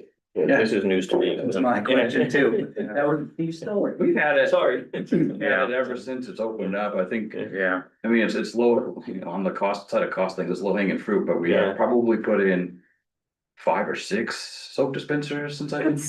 Yeah. The Oh. mirrors, I understand, have been gouged. We did have someone paint it spray paint last year in there, and that's all been fixed. Some of the stalls that are attached to the cinder block, with anchors are been kicked or apparently vandalized to the point where they're now loose and rocking in there, so we gotta try and put more brackets in there to hold those up. Is there any benefit to exterior cameras? Yes. Yeah. I think we need Unfortunately, at a relatively significant cost, yes. But I think we need them. Mhm. If we're gonna stop it. I mean, Well, Lincoln it certainly Academy would. has this problem all the time. It would give us a better chance to identify maybe, Have you priced it, the camera setup? you know, I mean, I've seen them go in other buildings. It depends what you wanna Well, if you have an buy. NVR on site, I mean, you don't do anything remote, Mhm. just keep everything there, and I would expect you could do that at pretty low cost. Yeah, I mean, it depends on the cameras. Well, And you do them on your buildings. I know Yeah. we've installed them in other places that I've been and, you know, a camera package for a building like that, you know, you can spend as much as you want, but you throw a couple PTCs. I think that building's an interesting location in the parking lot. And do you want that location to serve and have cameras on it to serve any other part? Does the community want to have a? Well, I think that's view where of you start to parking open lot? the window for expansion.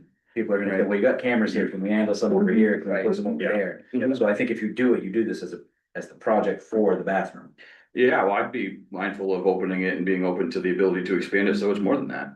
Yeah. Mhm. Well, I Yeah, think you out should of the look at it gate, as expensive. start there, but Yeah. make sure it's something that can be. Well, once your system's Built out. installed, expansion's not that Right. hard.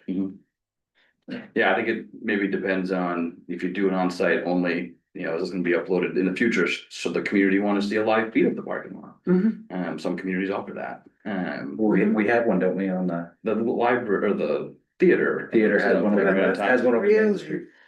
But it doesn't cover the parking lot. Oh, no. No, This is just allowed to do it.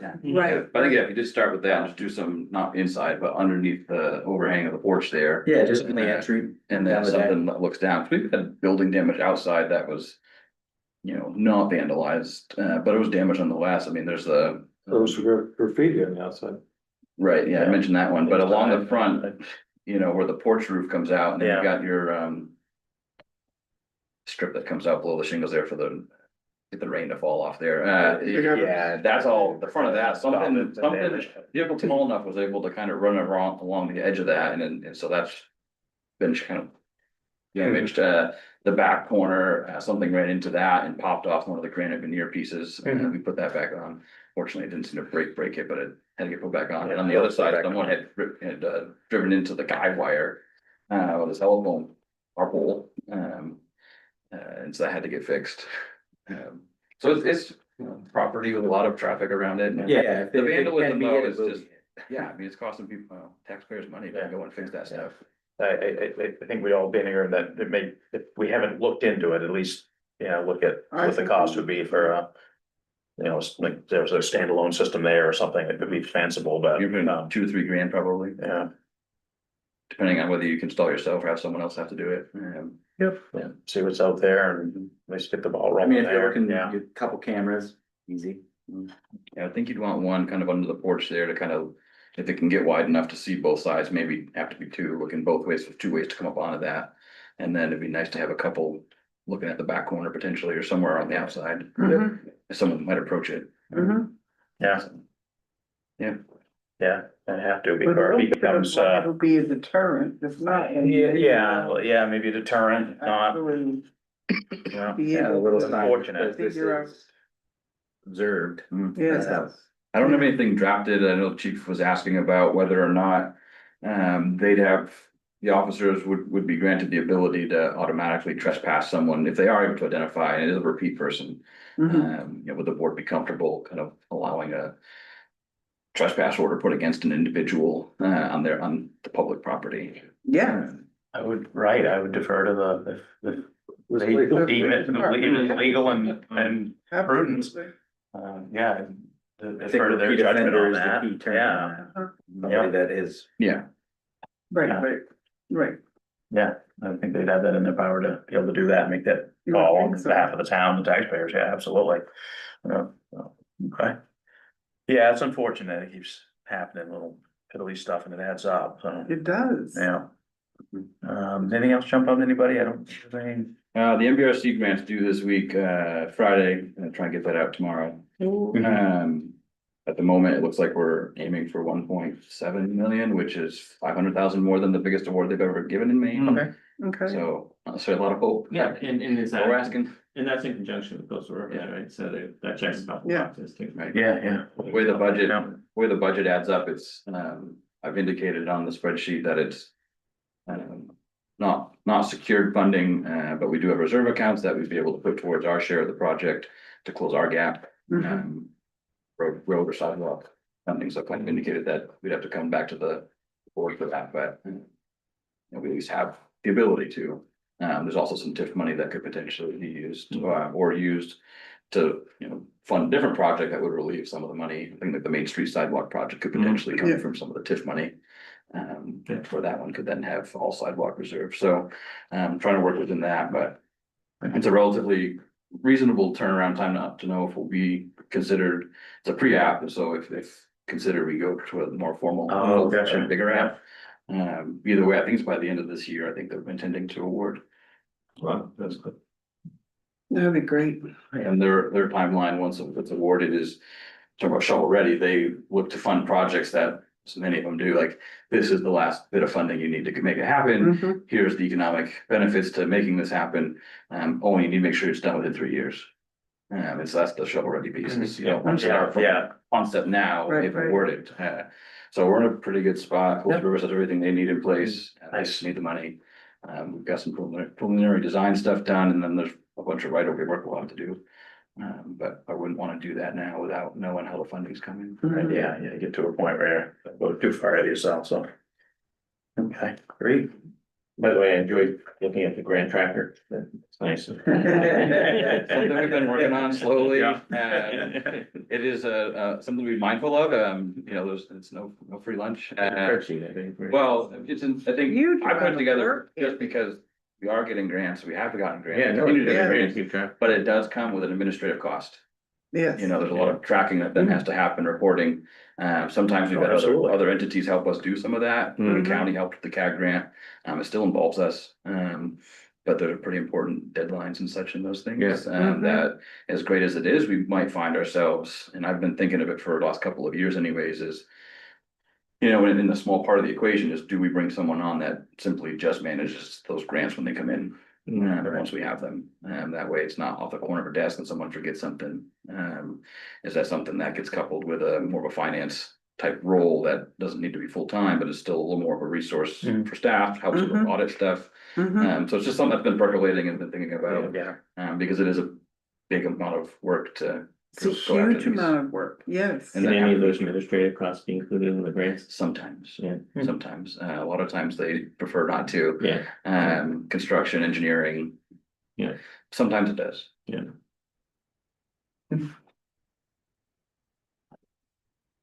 Alright.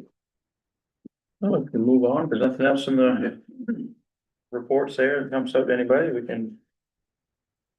Move into some official action items, so we already did number one on there, had to ask Andy, I forgot this attachment here. Later on, yeah. Later on, Figured okay, it's just that's later on. select board Alright. discussion, yeah. Yep. So we've got a couple things to consider on official action items. Number two would be a paving project here that was Yeah, the loose leaf potential- that came in, yeah. Yeah, the consideration for a paving reserve allocation, And this is the small, I looked at the zero and Yeah. this is great, let's take that one. Yeah. Take that one, zero. Yeah, stand approved or.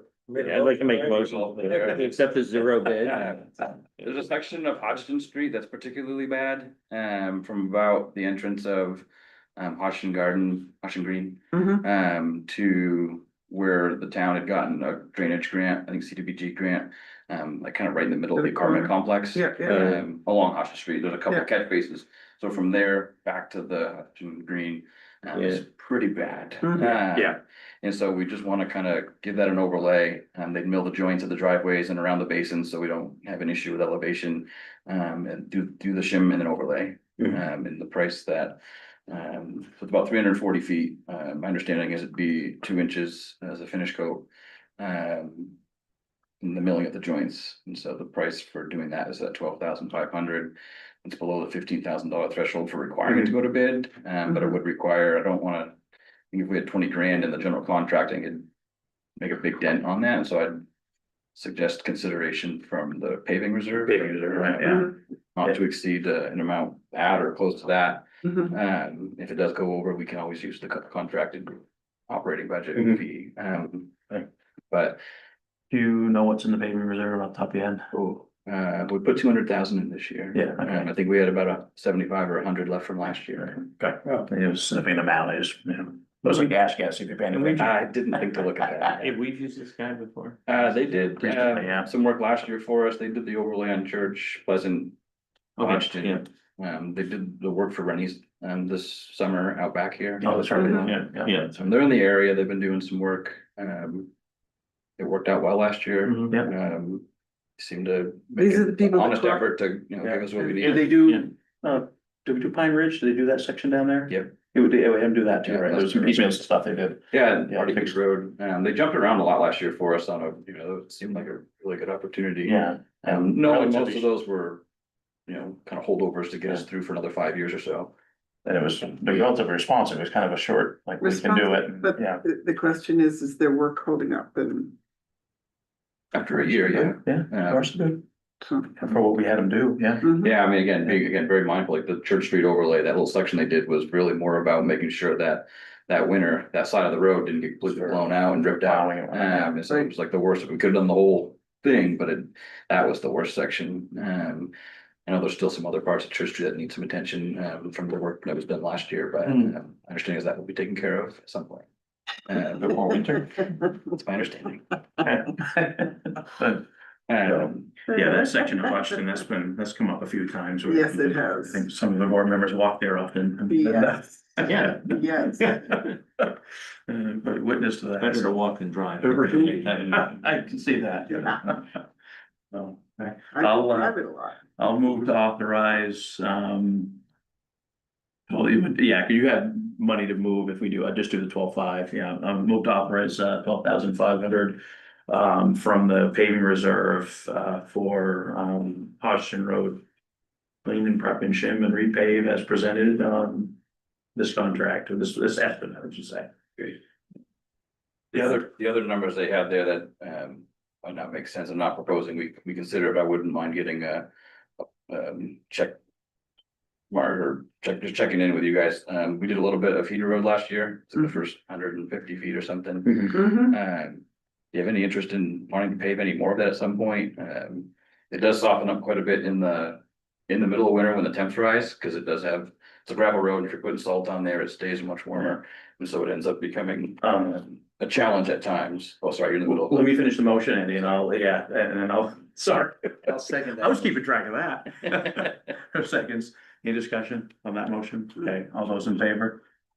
All right, good, yes, and Sorry about that. proceed, no, you're fine, man. I do it all the time. So that's what those other numbers were for, is the 520 at 20, 520 at 22 is the 20 and the 22 are the width of what it would be. Yeah, okay, for Again, not asking for that right now, it's just something to think about. considering, those are unit prices for those widths and distances. So just to be clear, you're saying extending that pavement in? Yeah, I know John would love to see us pave at least into the yard, Mm. where we're got all the equipment coming in and out of there. We're gonna have to at some Center point, equipment, right? not ours so much, but. To make it Yeah. easier to move. Yeah, well, there's a lot of traffic. I mean, right now, what are we doing like after the winter with that section that's not paved for our Regrade it. heap and you're regrading? Yeah. Are we bringing material in or just regrading it? Yeah, we've been bringing material in, not a ton, but Yeah. we did put, I think it's after the first winter I was here, I think we put in $5,000 worth of material and grading work. Put a bunch of stuff into it, yeah. Hager, because it just, you guys have probably driven in it, but most of you have by now, but it just you'd lose. Oh, it's awful. Well, you said that's a high traffic road. Yeah, Yeah. it really It is. is. Yeah. Isn't it? It is. And the drainage isn't great, but it's also what it was built in there, it, wasn't great either, and so, when it was really soft, what we ended up doing was putting a lot of material. Into it. Yeah. Put 2-inch, 2.5-inch, minus stuff Yeah, right in put it. a bunch of drove movie over it. stuff in there. And it's stiffened it up pretty well, and we haven't really It's, seen it, anything. it seems, it holds up a lot better. So that basis has been around for. It's better. I still Mhm. kind of maybe question a little bit about the fact that it does move quite a bit, but I think just the idea, would you ever envision wanting to pave into there any further or not? I think we should. I think yes, but my concern is the base. Yeah. Cause if you put an asphalt top on a bad base, Mhm. you're throwing away your money. Right, I mean, at least the Mhm. first section we did, it wasn't, it kept getting potholed and, the water would sit in there and it'd blow out, but I don't think it was reacting quite the way it does from that culvert back to the shop into Barstow Road. Mhm. That's pretty that moves quite a bit in there. Mhm. So How do definitely, we and the stop it drainage is from- really hard to maintain, Yeah. because it's so flat through there. The work that it takes to Just set there. the base would be very substantial. Right, how do we do it? You gotta dig it out. It, put it all all back needs in. to be, yeah, the whole road, it's it's sitting in it's just sitting in a wet spot, it's just on H1, there's no, it's flat, it doesn't drain anywhere, it's just wet on both sides, it's. You're talking about pulling it out, putting fabric, rebuilding 2 feet of that, putting fabric down. Yeah, Yeah, you gotta start with the base and then go up. yeah. My understanding was there was fabric put under there, years ago, and then the water line, if I understand correctly, came in and it may not have been replaced. And even if it was, I mean, but unless you dig the whole road out, you still got now. The fabric's not working quite the way you expected it to from when you first put it in, so. One, consideration too on the, and it was later on here with the open letter from the Public Works, but. Juggling the investment, I'm not saying yes or no, but it's a question that comes up is like, we look at, this, hey, should we pave to the town garage? Sounds great, but folks might as well, why are we investing in that if we're gonna do this? So just consideration of this conversation, like, there are still things that need to be upkept, and that, even that project's years, I mean, really, if it had to go, it's gonna be a long time before Right. a building's built and so on and so forth, so we still have some maintenance to do there, considered, Yeah. but, That gives you a sense of what it could be. I think there's some more, things we need to look at a little bit before we jump in there. right, yeah, okay, thank you for that, Andy. Well, let's get that section paved, so nobody, Yeah. it's just walkable anyway. Put heater on Yeah. the box. Yeah. And, we have a, bid to consider, One. a bid to One bid. consider for the well, that one bid's better than 0 bids. Yeah, We have a bid for the old police cruiser from Arnold Konechny, out of Waldboro. okay, He made contact, with the chief once it was posted, he's the only one that followed up, but it's for $4,500. okay.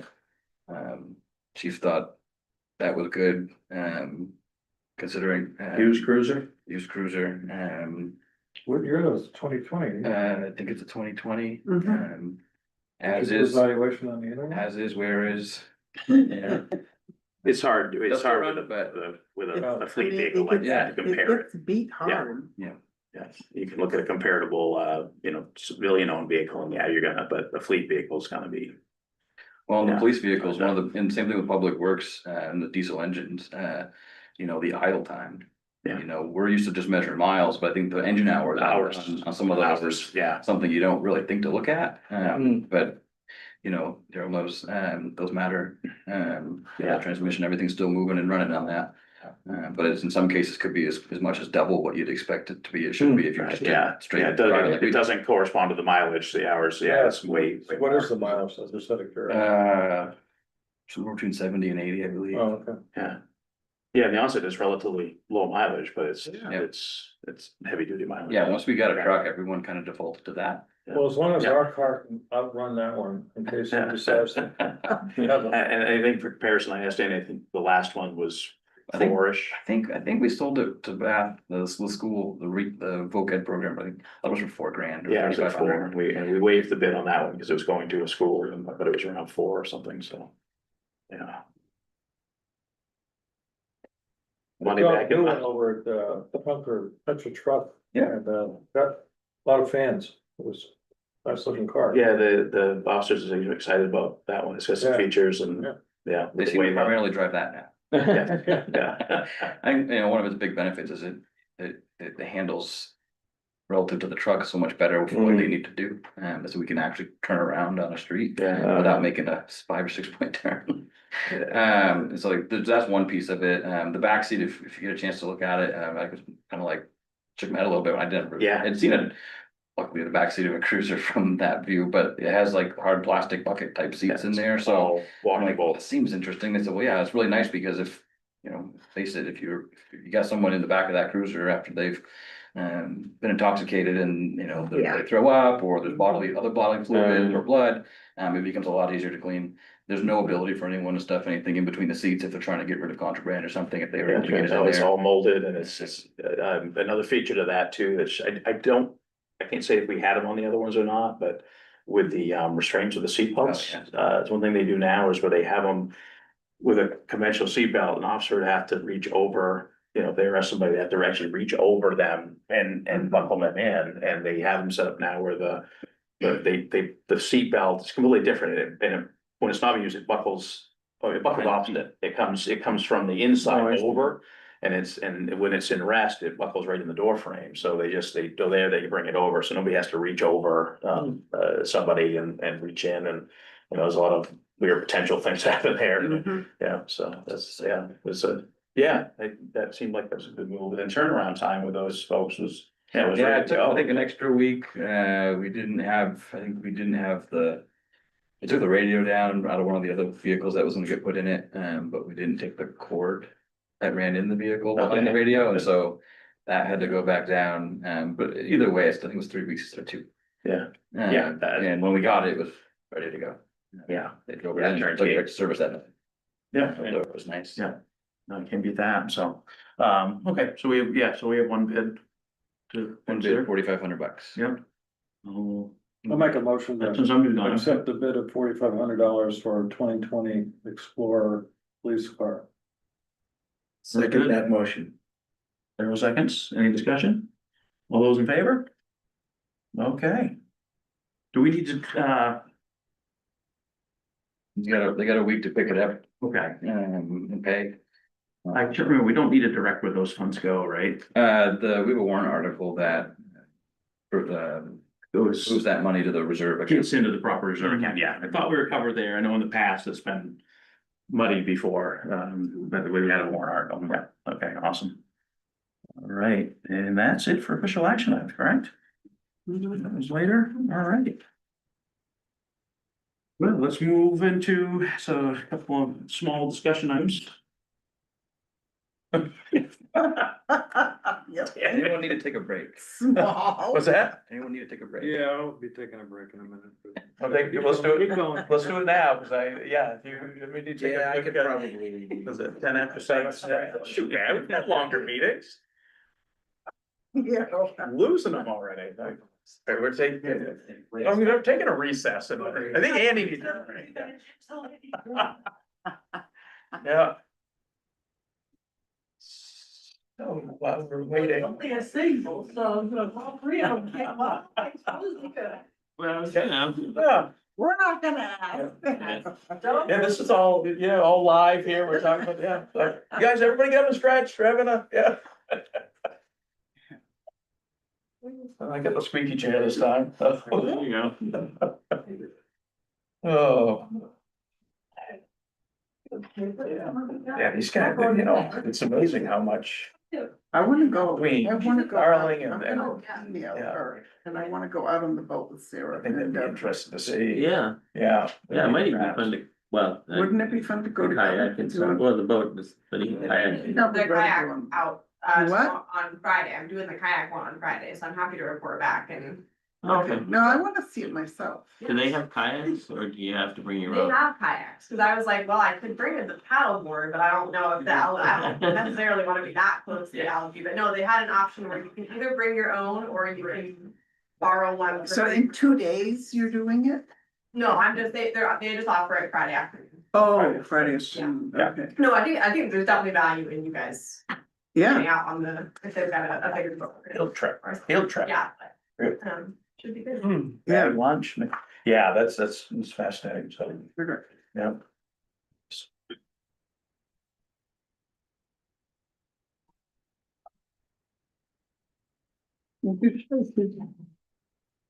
You get up, just to move. I suppose water. Yeah, it's in there. Okay, there's a water dispenser in the left, if you cups the boat to the right of the sink. Yeah, should be a full jug in there.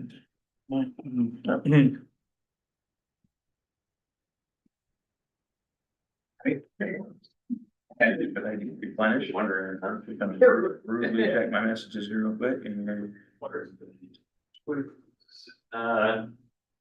I guess that's hot, but. Yeah. The red is hot, the blue is cold.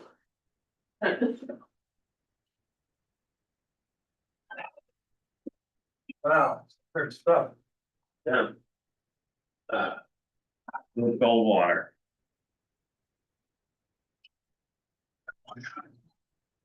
Oh. No whispering, I'm still in session over here, it's all public. Oh.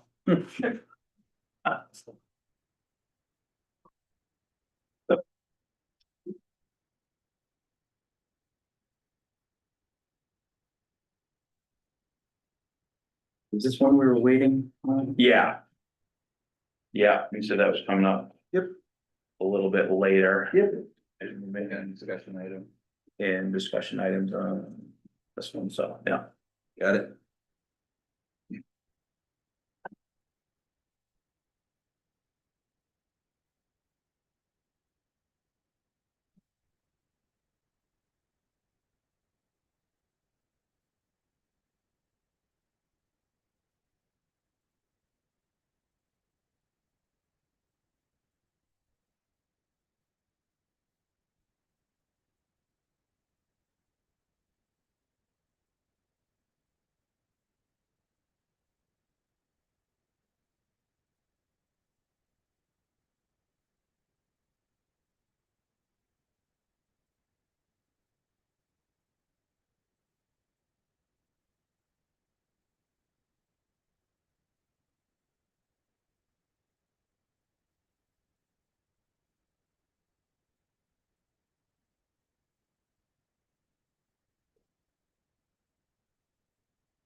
Everybody good? Yep. Time for recess. Gavel.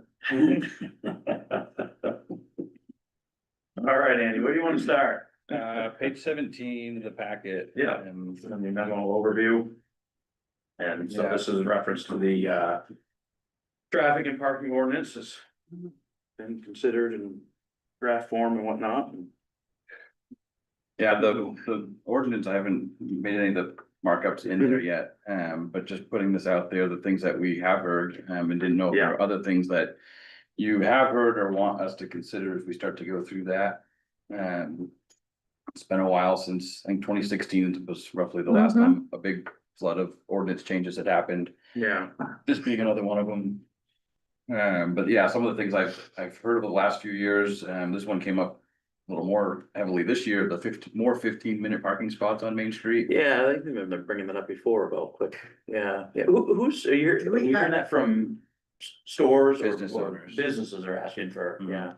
yeah. We only have like one. I don't know that we have any. I don't think we have any, right? There's nothing in front of. Well, the problem We with a lot of used to- these suggestions is you don't have anybody to enforce it. Yeah, it's a key part of it is comes down to enforcement, but it's the suggestions there, but where are folks like with the 15-minute ones in particular? Well, there's one spot right in front of, between the parking lot entrance and Schooners. Yeah, that's been brought up That before. one that's been mentioned, there's a couple of businesses right there that, along that little stretch there, that kind of are quick in and out, kind of thing. Yeah, yeah. The one in front of August and Simmons? Yep. That would Yeah. be perfect for 15. I think one up closer towards like the post office on the Main Street side, up there has been, desired, as well. Well, there already is a handicap one. Well, and post office has some down the back of the. They have some that they Parking lot lease from that property owner, and Yeah, they there have that's their own, dedicated yeah. for, and I think those are assigned for 15 minutes. Yeah, 20 minutes, Yeah. post office only, yeah, Yeah. yeah, but they're private, yeah. You know, but again, you got a few businesses right in there that, you know, depending on the line at, say, the cafe, it might be quick to get in and out of there. Yeah. Or something else, just a really quick errand to get in and out, but that's come up, I don't know. The part, yeah, the enforcement of the time, whether it's 3 hours in the big parking lot or 15 minutes on the street. Yeah, It's the But same challenge. Yeah, I agree with, somebody down here, I don't know who said it, but in front of, the fish store, Mhm. it's a single spot. Yeah. And it might be more effective just by having a sign there, because it's not like in the back parking lot, we have a whole bunch of boat things. It's very obvious, somebody's sitting there a long Yeah. time. that might be And I really, try it bet out. store owners would appreciate it. Mhm. Park, go. I know one of the staff members in one of the stores said they'd even offered help do the enforcement. So, for that spot. Yeah, yeah. That could get, yeah, It's to their advantage. many different ways that could go, and I'm not sure. Give 'em a little pad. It might be, and there's signage there. There's a now. post there There's a now. post there now, yeah, I mean, it might be worth looking into that. I think- I'm not sure how that Can't would, hurt, How? that's for sure. Exactly. would, as far as the going into the ordinance, if we're leaving it. I'm trying to think how you leave that, like if if you wanna try one out. And then add one in somewhere, if we've got it in the ordinance in the exact spot, can you leave it open to determine where those are, or? Probably a couple ways you could do it. Yeah. You could Is this designate, you could suggest the board could have the authority to designate up to two. And then That's- give you the ability to. Yeah. Move it if necessary, you could say specifically at this location. So I was thinking in this particular case, that might be worth, like, if you fix it to one spot and then, there's a need, like, oh, that's not a good spot, let's move it. You're going back, I can't see it being a hot button issue where you had to go back to the town to revise your ordinance, so maybe like a determine. But I don't know how you'd have to have a policy then where they are or something, or maybe, but. Take it back and. Yeah, but I think writing it up that way would be like up to two maybe, to the, I don't know if you say the board's discretion, but whatever. Yeah.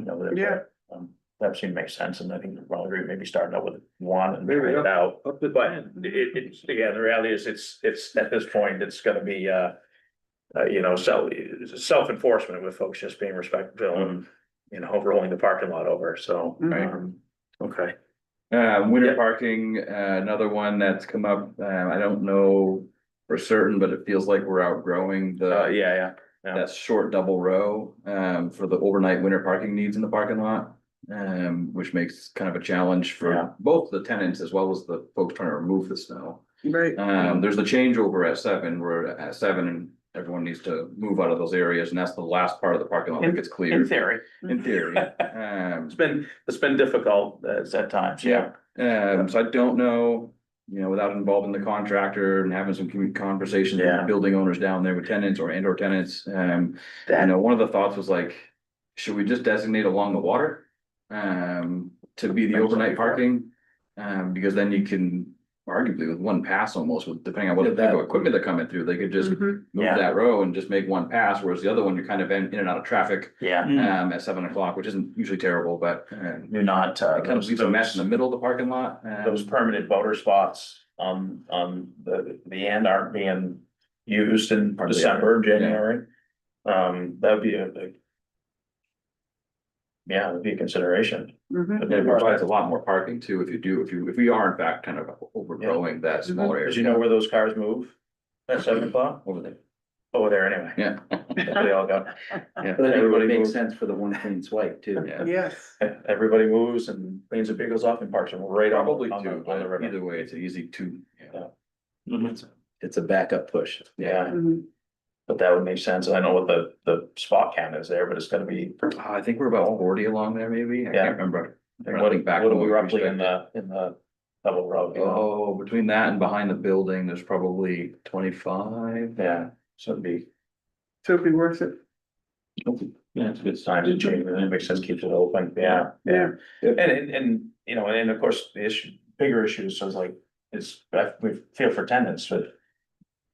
Their rentals don't provide, they're fully reliant on a public parking lot for residential parking. Right. And it's not guaranteed, like the town can't guarantee a No, parking spot for your apartment. Yeah, not That's unless the too town wants bad. to entertain, the leasing of spots. You're right, and that creates so it's an unfortunate situation where I know a lot of tenants downtown, they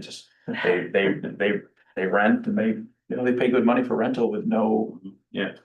Parking guarantee, that's gonna be a tough pill to swallow, so we feel for them, but I think you're, I think that'd be a better option at this point, I just getting outgrown and Mhm.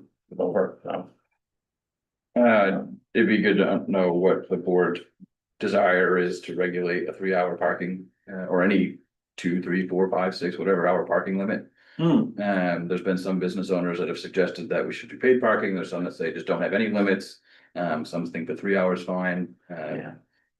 But I don't know your thoughts It's been on. mentioned to me a couple of times in the last month. It's really the only Somebody visited way, Said, why are we not doing it? Mhm. Yeah. So that's quite an undertaking. yeah. I mean, and really the way it's, the only way you enforce a 3-hour parking limit is with paid parking or the honor Sure. system. Yeah, And I don't know what kind of income that would bring in. Have we looked at the, I know it's come up before. It keeps coming up and Recently, but- We- it's a serious problem. I don't think it was ever looked into for the cost and the infrastructure to build it out. You know, because of there was pushback on it for, you know, the patience of that.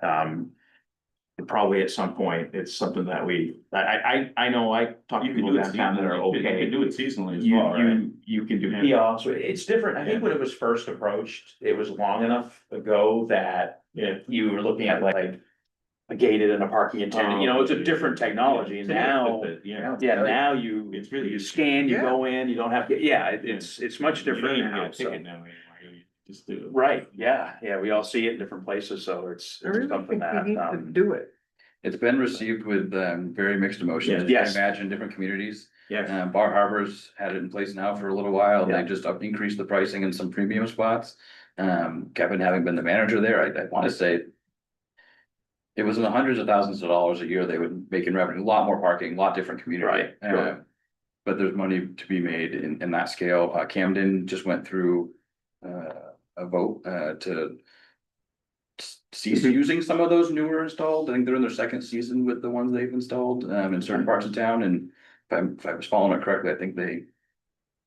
Bagged those for the rest of the summer. So they've got some used units there? Yeah. They also got some pretty significant vandalism the first year they were in place. I remember seeing that headline. Gotcha, yeah. They put them in place, and within a few days of them being open and operational, some vandalism occurred, and spray foam.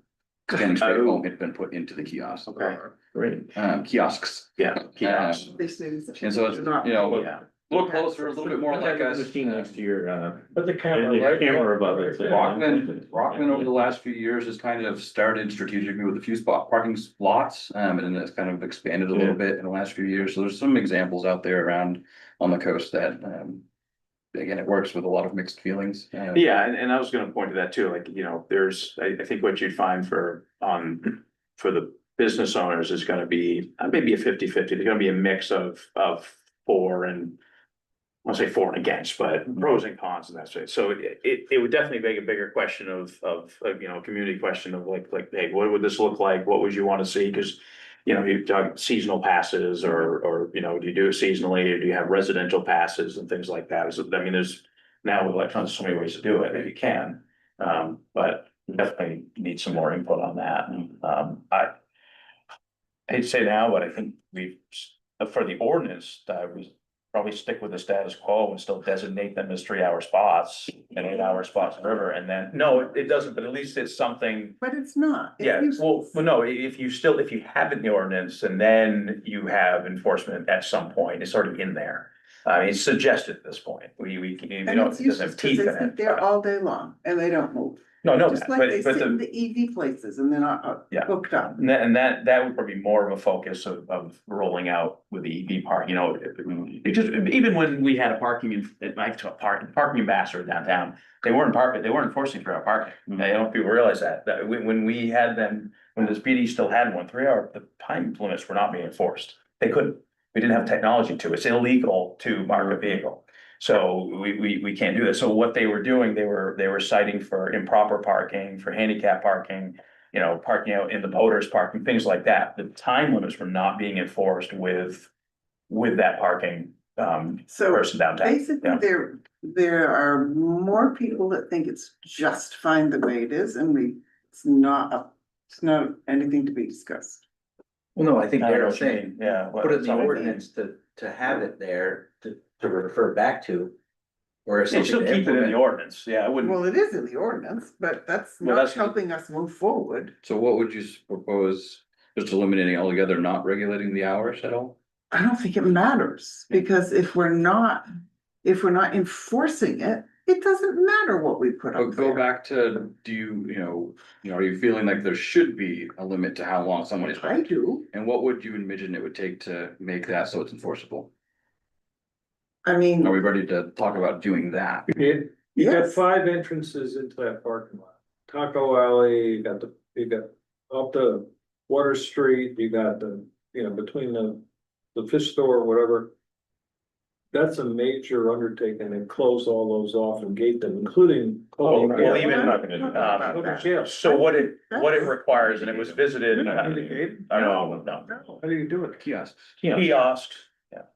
Like all the cities do. You know, previously, I mean, our prior chief had visited this and with us and through some quick numbers, I don't remember what they were, but they were, in order to give a parking enforcement officer the power to do what they need to do, it was tens of thousands of dollars of equipment to monitor parking. Even if you have a kiosk in there, you still need monitoring. You know, you still need a way to monitor that. So even if you do have permitted parking, there's still an enforcement side to it. Well, if you had paid parking, then you'd have a revenue stream to pay for. You the would, enforcement. not saying you wouldn't, right, but you Exactly. still, you do have an offsetting, there is something here that actually still enforce it. All I'm saying is right now, I don't think we should take it out of the ordinance, leave it in there because we don't have to change the ordinance later on. If that does come into play in a year or 3 years down the road, you just leave it in the ordinance, it's still in there, you still leave the signs up. It's still in people's minds that there is, it's not everybody, but it's still there. Yeah, There's no downside with there's it. no downside to it, no, there's no downside to it. No, I'm just saying we should be moving forward and doing something about it. Well, what is that something though? You're gonna give me what are we So doing? seriously, maybe it is time to put in, a way to. Yeah, have- yeah, we just discussed that about having that's a larger conversation that needs to be had in a public setting to like, what would that look like? How would people wanna see that? Would it be, you'd have seasonal residential passes, what would it's definitely worth looking into. I think you're gonna get a mixed reaction to it from residents and businesses and whatnot, but. Well, finding a comparable site for a revenue stream to compare to for Right, pitch is yeah, a big Yeah, part of there's it. a lot to unpack there's a there. lot. Yeah, so, and whether that's a priority right now for what everybody in the town, what you guys have going on. Emerson, are you busy? I mean, there's 24 hours in a day, so like, yeah, so, but, I, Lean on the chief and see if they have the capacity, within the PD that they wanted to look into and be able to provide some research into that. Yeah. A full-time admin assistant, that might be able to help put some stuff right, together. possibly there, yeah. Might be familiar with some programs out there. And maybe in no rush to try and get it on like a budget for this. No, But maybe but just bring the information forward to be able to start thinking about it. Yeah, that's a good idea. Yeah, something to work forward to. Yeah, okay, with that, oversized vehicle stuff. We got one designated spot up on Water Street. On Water Street, which We Gets did used it. for- It's not in the ordinance, but we did it. Yeah. Just because there was a big need for it. I mean, I remember, taking a lot of, comment from one person at least who got a Yeah. parking ticket at a flatbed truck. And there's not a single place in our parking lot or downtown that's designated for a box truck, a flatbed truck, it's very tough. delivery, I mean, any of those bigger vehicles that aren't towing a boat. Camper, I mean, whatever, so we put one up at the end of Water Street, because it was easy enough to pull out and get on the main street from there. Yeah, Sometimes it's used by oversized vehicles, sometimes there's two regular vehicles, but Yeah, at least it's it's available. yeah. We did try at the end of the guardrail there, going out towards Water Street. As the asphalt falls off, it's now reclaimed. Yeah. Asphalt there, it's packed, that's better, but we did try putting it there for a year. We did. The risk there is like, it's a little precarious if you step out. Well, that I spot, didn't like that, and it's also in the ordinance that you can't park so many feet from the Water Street, I think that was part of it. yeah, okay, and then It was in that area. that particular area. From what I've seen this summer been used extensively for I've seen up to 3 cars parked up through there, so. Been looking at it, going like, geez, are they impeding traffic? Is that doable there? I mean, it flow's coming, it's going both ways, so they're not blocking it, but if that's worth revisiting for an oversized, Yeah, I think the only issue I've seen is when people are backing out of the post office designated spots. And there are people parked along the other Yeah, side it's- there, and you got someone trying to come, it just makes it a bit more tight, which It's should messy. slow them down and should be better. But also the way the traffic kind of flows in there and then coming out onto Water Street, leaving the parking lot. It's a yield sign, right? It is. yield, yeah. Yeah, Yeah. so you're yielding, and that's a weird little snake down through there, Mhm. Yeah. coming off Cross Street, you have the right of way. Would it be worthwhile? Do we really need another one besides that one? I mean, how often is it used? You've got trucks, delivery stuff all the time downtown, they don't have any place to, yeah. I But that's far from everything but Oysterhead. It's either vacant, because there's not an oversized vehicle there, or there's an oversized vehicle, more than not. I don't see a lot of individual cars. parked. I do, The I go other that way all I the do, because time. I walk it a lot. Yeah, I go option there too, a lot.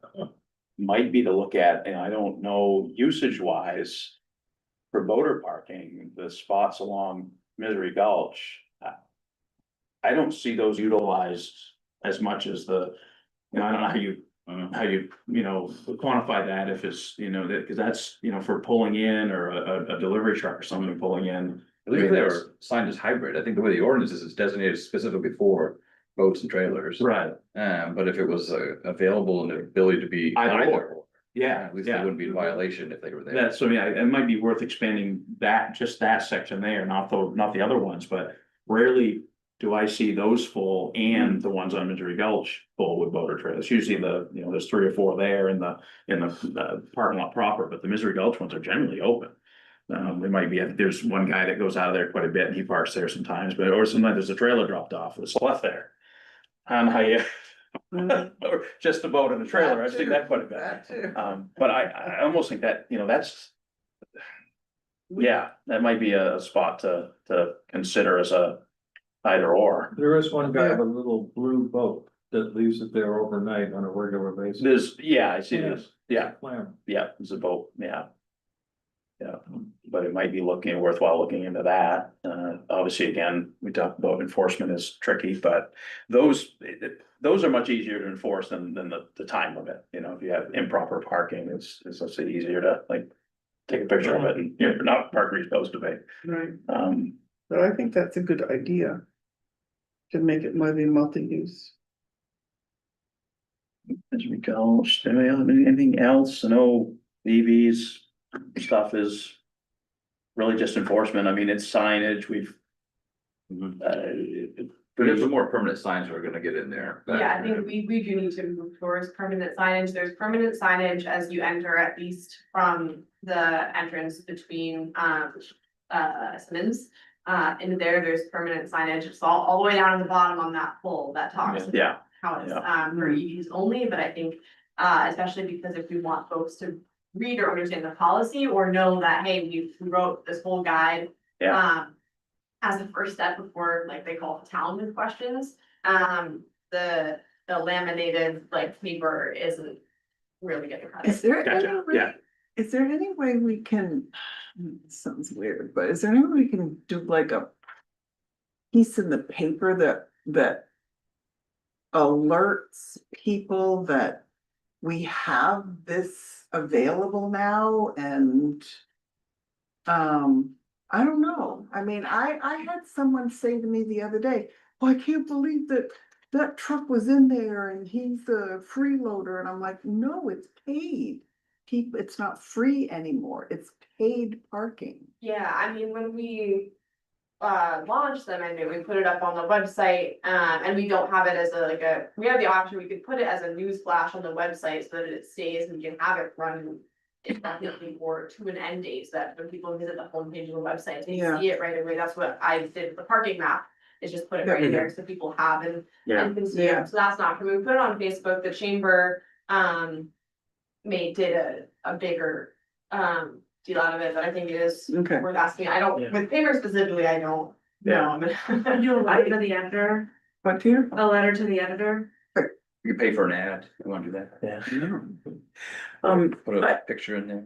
I don't hear too, I mean, most folks that I've talked about, the residents and know that it's Paid. Yeah, they know that it's networked and paid. I don't run into too many people that, Sorry, I think- just ran into like 2 the other day. yeah, I think generally it's been there long enough now that folks know that one is there. And Yes. 2, that it's not free like the bathroom one was. So people do park there anyway. I think the conversation that happens more often is, somebody might see is like, that's not an EV. Right. And that might be, there might be a diplomatic conversation with some renters. because there are some repeat, there's folks that they've been parking there. Well, maybe we I- should start I get taking it. pictures and sending them to Get the it. police that they're parking there and. I think They're there not needs to be easy. an understanding of what is in those specific lease agreements, because. There's that has not been clear, but we're saying we can park here but not having answers Yeah. when we ask, is that stipulated in your lease? So I Yeah. think that information needs to be known, which is a whole other rabbit hole. Right, Perhaps there's- Down. so I was saying, there's a diplomatic approach that needs to happen, there's stuff that's been happening, there's things in practice that, yeah. So it's not How to do crack we- How overnight, do we but solve that one? Another day. Another day. yeah, I'm saying diplomatic approach, it takes a little bit extra time, but, for the most part. During the day, it's been mostly, I know, Dan, you walk down, I go get, look it over. and stuff. I do too. Mostly EVs parked there and charging. Mostly, That's- Most, but there is almost always a. Always. yeah, I have seen the handicap spot utilized, on the end by non Yeah, EVs. but on the other end too, there's people that In park there Yeah. quite frequently. Yeah, and further, so. And it's the same cars. Yeah, so the diplomatic approach to this thing, Which isn't working. any spare time, Hasn't been attempted. right, it's on the long list of, who does it and what time do we have to do it, so, yeah. So, Okay. anybody else have anything to throw into? Just throughout towards the end of that traffic and parking ordinance currently,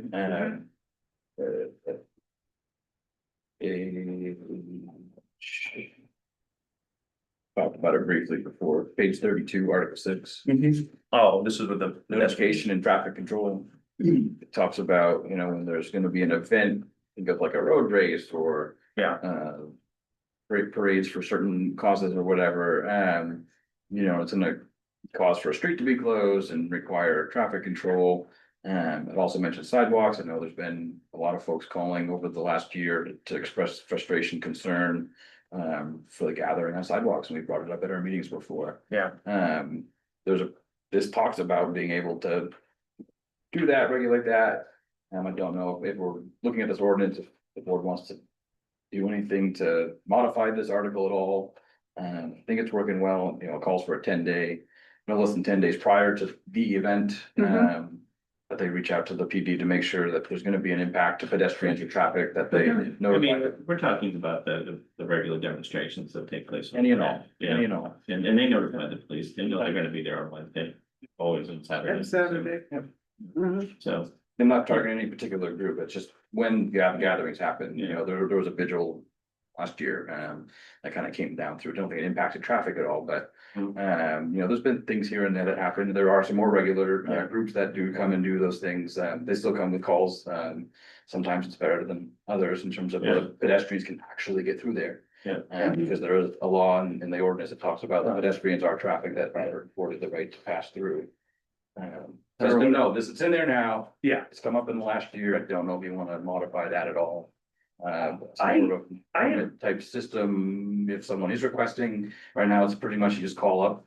There's no form, there's no predetermined, fill that Right. map out, let us know what the route is. Do we want to predetermine routes for things? Some of this might be a little bit beyond Well, policy, parking and yeah, traffic. then you can reference the policy maybe, for that, but I don't see any problem with it as written.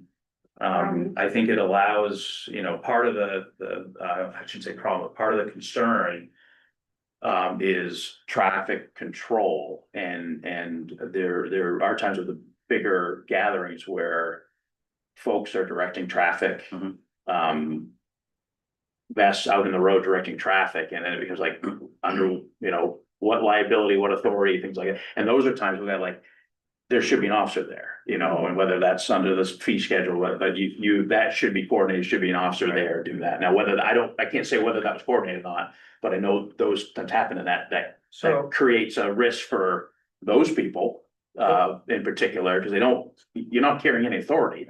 I don't have to, just because somebody steps up with a vest on and says, go that way, you have no authority. I don't have to do that. So you have an issue, you can have. That's an issue, and those, we don't want anybody getting hurt or anything, though, so as long as. That's being coordinated as this ordinance reads, as long as that's being like, hey, we're having this, but we might have some traffic issues, it's coordinated through the chief, and the chief says. okay, and, you know, I think it works, I don't. So the question is, have we had situations where the current regulation needs to be improved to prevent the problems that occur? The challenge is people being aware that there is a regulation. and That, they are being- exercising it, yeah. But also like giving us the opportunity, 10 days might be a little tight. If you're gonna require police to come in on special shifts, 10 days notice. Might be a little hard to do. Yeah. And Yeah, that's almost Especially- discretionary to, I don't say the time limit, but you could have a situation where, yeah, you may not have officers available, you know. That's a whole nother matter, yeah. Right, so even with a 10-day notice. There may, like, we deem that it's necessary to have an officer on there for traffic control, we don't have one available, how do we do that? Do we get LCO involved, or they have to, I mean, there's gotta be some. Discretionary stuff through the chief on there, I would think, to defer back to, what they at the police deem safe at the time. I'd defer to the chief on whether we should increase the 10 days to anything else. Yeah. I think the biggest thing Right. is that we just know, and like, there's definitely events that happen, and. Who's responsible for the gathering? When something happens, so if nothing else, at least on the outset, at the end of that, you can at least call the organizer, so to speak, and say like, hey, this didn't go well, what can we do next time? Well, that was Yeah. my question, what if you have an Yeah. event that doesn't have an, I don't know, Right. what do you do? Yeah, What if it's? yeah, and that's what you don't wanna run, you don't wanna run to a position where you're showing up saying, this is an unlawful event, But and nobody impromptu event wants that, shouldn't be that's. happening. not if it's gonna impede traffic. Exactly. There's nothing wrong with gathering. Yeah, Right, When right, it right, impedes but if traffic, it's it gonna creates a public affect safety traffic, yeah. issue, and that goes for both traffic and on the sidewalk for pedestrians' sake. Allowed, yeah, for safety, for everybody, for Right. flow and whatnot, yeah. It's not about stopping people from gathering No, and no, expressing no. themselves, it's just solely about the public. But, I mean. But if you don't have a sponsor and spontaneous, even if they do impede traffic, what are you gonna do? I mean. Fine the individuals or arrest them? Yes, potentially. Well, I mean, it would almost. be you have to It does disperse. happen, I mean, there's community, Yeah. and that's why I use that term, the unlawful gathering, which sounds terrible, for a First Amendment standpoint. You don't wanna have that, you just want everybody to communicate, and I think at this point, for the most part. I think any groups that have done, whether it's a parade or a gathering, I believe they have for the most part, there's been a few, I don't want to say incidences, but a few concerns where, like traffic direction, and things like that are being handled by, say civilians, so to speak, instead of like an authorized, and those are worrisome, because somebody get hurt, they get run over the middle of the street, who's liable for that, town allowed it to happen. So does it fall back on like, hey, oh, you guys had an ordinance and you didn't enforce it, so liability lands on down at Damariscotta, you don't know, we don't let that happen. I would just say it's between you and the police chief to make a recommendation, because you deal with the problem, we're just sort of playing around with ideas. If you guys deal with it, so where it's problematic, maybe you can come up with, If you think there's something we need to add to it, then we should Yeah. just have it. I didn't hear, did you say the chief looked at this particular ordinance or We've don't? looked at it a few times. Yeah. We haven't started any Yeah. major changes. Here's a list of things that we've heard of. Yeah. I'm open to, there's other things that caught your eye that you wanna change, be a good opportunity to hear those things. Yeah, Makes sense excluding Sunday for all this parking stuff, that seems silly. Oh, there's Especially in no- the summer. Yeah, I don't know why Sunday was excluded. If Oh, blue that laws. was written, if we had a parking ambassador, so to speak, at that time. There's still traffic in December, a lot of it. But yeah, if it comes back to the enforcement and the budget and how you pay, Well, what we sure, pay, can we afford yeah. it? Yeah. The last 2 years, we haven't been able to willingly afford it, so put it in. Right, but no, it still says excluding Sunday.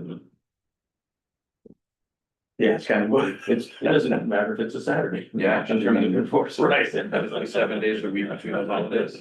Yeah, Yeah, yeah, rather move. That'd be I better think to so. see that. yeah, I think so, this Mhm. this juncture in society. Yeah, right, yeah, it just seems like this 7-day a week, Yeah. now, yeah.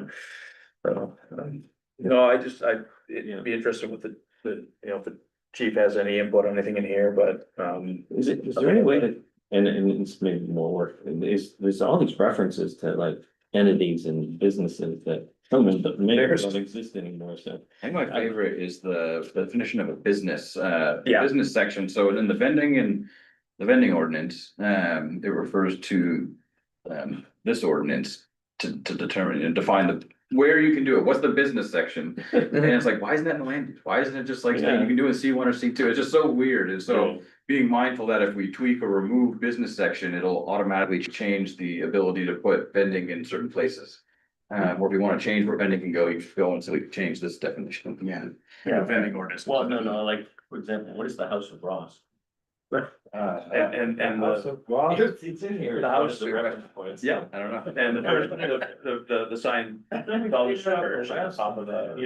Yeah, that's right. Yeah, first Christian Science is at the top of the hill. Where's that church? Yeah, no, the building's there, it's not church anymore. Yeah, Right at King Idar's Pub. Yeah. That one I know. yeah, there was the house of Ross, Yeah, right? That's the old, that's the firehouse. Firehouse. That's the old firehouse.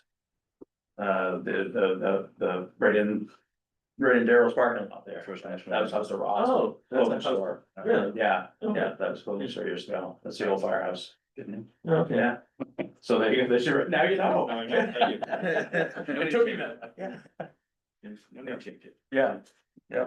But to Dan's point, yeah, you got stuff in it that's like, it was specific then, and everybody knew, but Yeah. it should have referred to addresses or Yeah. waypoints or whatever you want, Makes sense. That is- lot maps and things like I that. referred to like James Gallagher's law office, it should probably be the address. If there's Right, same, Issues with lawyers around here.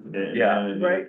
yeah, same, anything that's Yeah. referenced, because that stuff BB&T changes. doesn't exist anymore. The only thing about on-street parking, you wanna try and maximize on-street parking where it's able to, given road widths.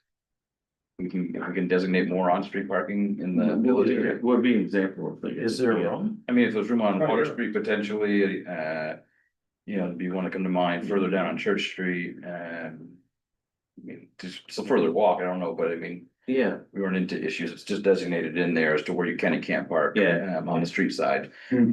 Miles Causeway, is one that's not even mentioned in here, so the officers have had a challenge of writing tickets for people parking on the causeway. Unless you hit no mark. Not in here, is Yeah, like, you yeah, can't do yeah. it. Oh, interesting, yeah. So that's what we have to add. oh, yeah, That's a big, yeah, that makes sense. Yeah. It's nice view. well, because the parking lot for the hospital doesn't accommodate all the needs, Yeah, and so they people need to get in overflow. there, so they just park Yeah. wherever they can. Yeah. Sometimes it's along the causeway. Yeah, but then you have a risk, it's just, high traffic area with ambulances, whatnot. It's needed a one-lane road all of a sudden. Yeah, There's no way to pull over when I you didn't think think of about that it. one, yeah. Well, I have to say, Church Street, it is so narrow. If anyone parks on either side of Church Street, you can't, the two cars can't, well, you have to. You're only supposed to park on one side. Yeah. Oh, Yeah, I mean, right. even if you park Do on one side, two cars going, Yeah, can't yeah, pass they- each other. Yeah, it's If true. there is a car parked. Yeah, on it slows traffic down. Yeah. It does, becomes very, Well, very I- narrow. I don't agree with that, because I've gone by cars without any difficulty. It's tight, there's spots where you have to pull Right, over. the road. People stop frequently. So I don't know where, to your point, I mean, yes, it would be great to maximize on-street parking, but Could do some seasonal one-ways. fair, yeah. Ooh. Moving on. There are a couple of towns that do that. Yeah. And it's like, I'm not suggesting we actually do that, but it's like, I know it's one of the things some places have utilized. I would say at this point, if anybody can find a missing parking spot that hasn't been found in Damariscotta, Yeah. power to them, but. I don't know what else you can, yeah, because I mean, you consider too, like we just had the conversation about oversized vehicles, trying to get them in somewhere, and then even now. In the main parking lot, you have a mix of compacts and regular sized cars, and then it's tight for trucks. Oh, my And you're goodness. not gonna expand the bus, but it's tight, so I don't know if they have any more room to. But if you Maybe we put should put a trucks in, second you can't level. back up. Sometimes you can't Like see they do around at it. the Yeah, it's tight, Build up. yeah. Yeah, it's something folks might not realize is the parking along the guardrail is a few feet longer than in the middle Yes. row. So trucks will fit a little bit better Yes. lengthwise They do, along the yeah. guardrail. Yeah, they It's actually 2 feet. There's still, it's sometimes it's the width too, like the. Width is always gonna be, yeah. Always, that's really the issue is the width getting in, so, yeah, you generally don't have.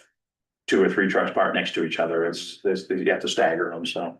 But if you have more power to, you can find some more spots up there somewhere, I think, but. Okay. Any other things that come to mind that you've heard from folks or you've observed and wanna See modified. No, Not I today, let me mean, know. we're never gonna solve the lack of spots in the parking lot. The Well, rowdy Not with the riding, budget we're willing to afford. not with the budget. Yeah. The spot that's reserved on, between, the one 36th Main there and, the bookstore Mhm. for the police. I don't see the police parking there much anymore, and a lot of people park there. And I actually chased somebody away the other day, said, you know, that's, for the police. But they used to park there regularly. Now I don't see them do that. Is there change there or what? I don't know. No, I think when they're on foot patrol, they use it. But if they're not And we have. downtown, they're not on foot patrol, so sometimes they park, end up in the parking lot and stuff, but. I'm assuming if they pull in there, they need to park and somebody's in I the chased spot, the chamber. they're gonna get a ticket. Commerce director off of them. Nice. Yeah. The staff also, when the mailbox was downtown, the staff also used to have, and there's still a. Card in the vault there that says authorized vehicle, because they'd go down and spend. Like everyone else would have to do a half hour trying to get in, Yeah. in and get in there and get out, and so I know that was in some way back then, it was designated, it was also available to town staff. Yeah, fire chief uses it, Yeah. you know, official. It's official vehicle, I think it's designated to a police vehicle, but I know the fire chiefs had to use it before downtown, he's parked there and had to, you know, official duties and whatnot, so. I think it's important to. Yeah. So when we get the recommendation for this, there's a related fee schedule, so all the fees gonna come out. So we still have to update the fee schedule. Yeah. Right. Yeah, or keeping it out of the ordinance, Yeah, yeah. update it regularly, yeah, Yeah. yeah, I'm I'll trying try to do that. $38 for the police to like $100 an hour. That's a bargain in there right now, you get traffic control for $38. Yeah, yeah. Yeah. I Yeah. thought that was very interesting. That's one that, That's part of it. So as we're updating stuff, is removing those numbers from the ordinances and referring to fee schedule. Yeah. Yeah. Yeah. Right, all right, We get $8. are we good on that? Yeah. Yeah. All right, we wanna move on to. Then we need to take a break again, are we good? All right, this is the Damariscotta Newcastle, the damn new Third, 34. Public Works, yeah, Yeah. that page was- 34. Yeah, All right. very clever. So this is a couple of things Will's put together while he was here with us. Page 34, it's just meant to kind of serve as some of the common questions we had coming in and give people a good. You know, some good grounding on some of the FAQs and things we heard. I thought it was well done. Yeah.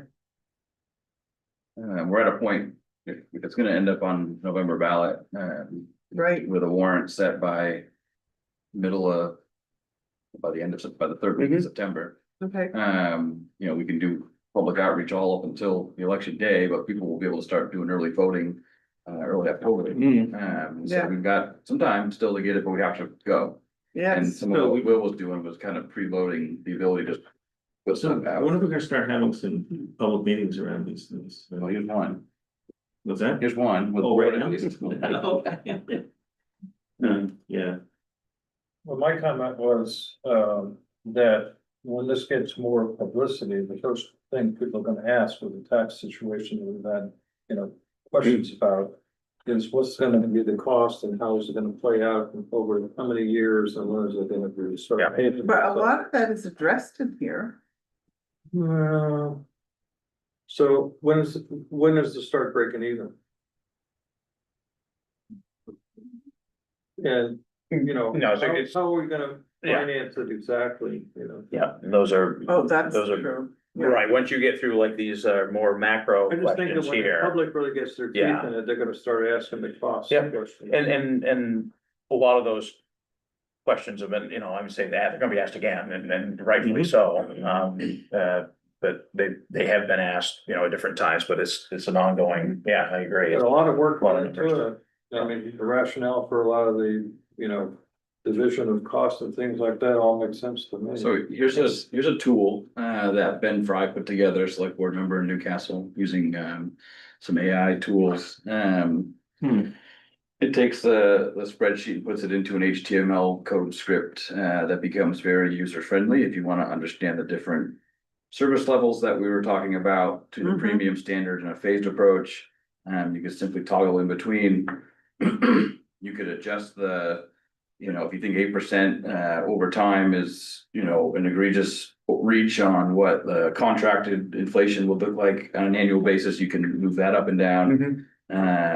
Same thing with the town's cost. If you think 5% is too low, you can move that up.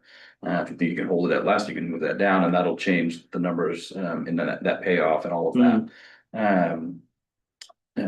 Again, personnel inflation, we assume 5% on the personnel costs, others at 3%. Well, let me stop you right there. Mhm. So if you made you said you assumed the 5% or whatever. Mhm. If you made the same assumptions for all the categories and then just printed out that set of assumptions, that would be, you know, a start for a draft as to how it's gonna play out. Yeah, so we've done that with our spreadsheets and assumed, I think these. Yeah, there's a I lot can of print this out people- like this, I can print it out at 1%, I can print it out at I know, 10%, so I think yeah. the best thing to do is to direct people to. Yes. Let them play with it. Where is this available, Andy? Currently, you'd have to have the file sent to you and download it on your Okay. computer and open it up as an HTML. We did attempt to put it, Emerson attempted to put it in the website. It didn't go well. We need to work with Ben potentially to see if it's a way we can get it in. Can you send it to me? Work in progress still for public facing, Yeah. but yeah. So Okay. we'd be limited to doing it in sessions with people at the moment or sending out that email and them downloading it.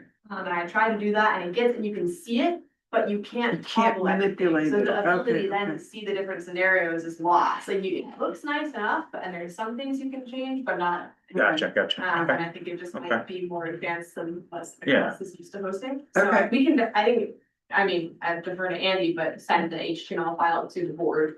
I would assume that's something that's. That'd be great. Yeah, having that as a tool for.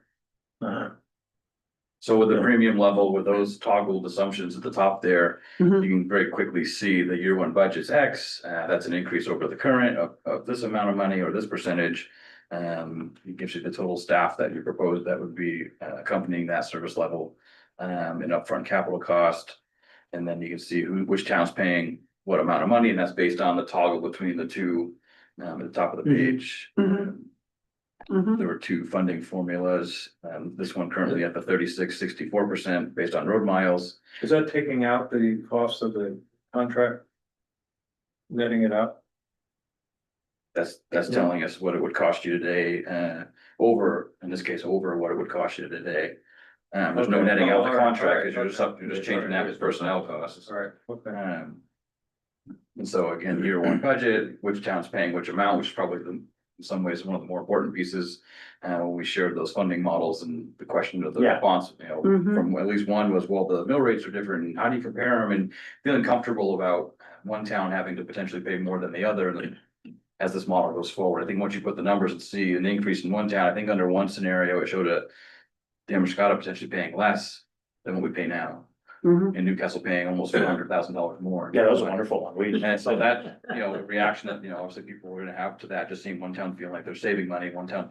Right. Their Right. share of it, that's not a fair assumption because there's a lot to understand, like, Right. we're paying a certain amount for a certain level of service, they're doing theirs a different way. But it's still the reaction you get. Sure, Yeah. oh, yeah, yeah, I mean, rightfully so, I think. And is there more discussion to be had around the cost sharing formula? Yeah, some feedback today would be helpful to know where this board sits on the two models that have been proposed. Was it ever considered, so I get miles, you know, because that impacts it. And I get population because, you know, use and all that sort of stuff. But I'm wondering whether valuation even makes sense to be part of the formula. Because each town needs a public works department, there's things that need to be done. And I'm not sure that the valuation should impact. Other than a measure of ability to pay, so to speak, I don't know that. it's You know what I mean? under Because there's certain things, Dan, that are, we talked about this, where there's certain things that are 50-50. You know, that was one of the, I don't remember which one that was. It was one that was proposed that was That was the one that got it to, I think, 51-49. 51-49, right? There's certain things that, like I said, it doesn't really matter what population valuation are. They're like, these are fixed, you know, we need this, we need this, we need this. We really like the 39-61, for Newcastle, Damariscotta, but it wasn't realistic. Yeah. I mean. Well, it seemed like in the pitch of that, though, it was trying to make it easier to pitch to Newcastle, which is completely understandable. But as a service center, we're always the one getting the ding. And I think that's the part of it. Again, I understand the pitch. Yeah. But the formula piece is that was the big piece for me in our one meeting that was hard to swallow. Yeah.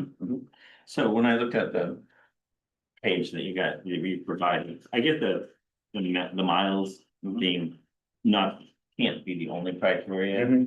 And so, but then when I looked at the state valuation piece, I said, maybe that just doesn't matter in this piece. I get population, Yeah. but maybe the state valuation shouldn't be a factor in this because it's not like revenue sharing for the state of not. Maine, you know, they're not gonna equalize rich communities and poor communities. Mhm. So, you know, but if you just did the formula based upon population and the miles calculation, you're gonna come up with something in between those two numbers, right? It seems like it, yes. I mean, and that Yeah, feels I more agree. I don't see any point in fair. having that. Yeah. Yeah. I thought sidewalk miles might be something to think about, where we Sure. are talking about adding a significant amount more to what we have now. And it's already a little bit more than what they have now. I don't know if that's But then worthy you- of including. But these all have equal weight too, so maybe you weight them somehow as well, so like, you know, maybe. You know, maybe the miles count for 40% and the sidewalks count for 10 and then the population counts for. Whatever, you know what I mean?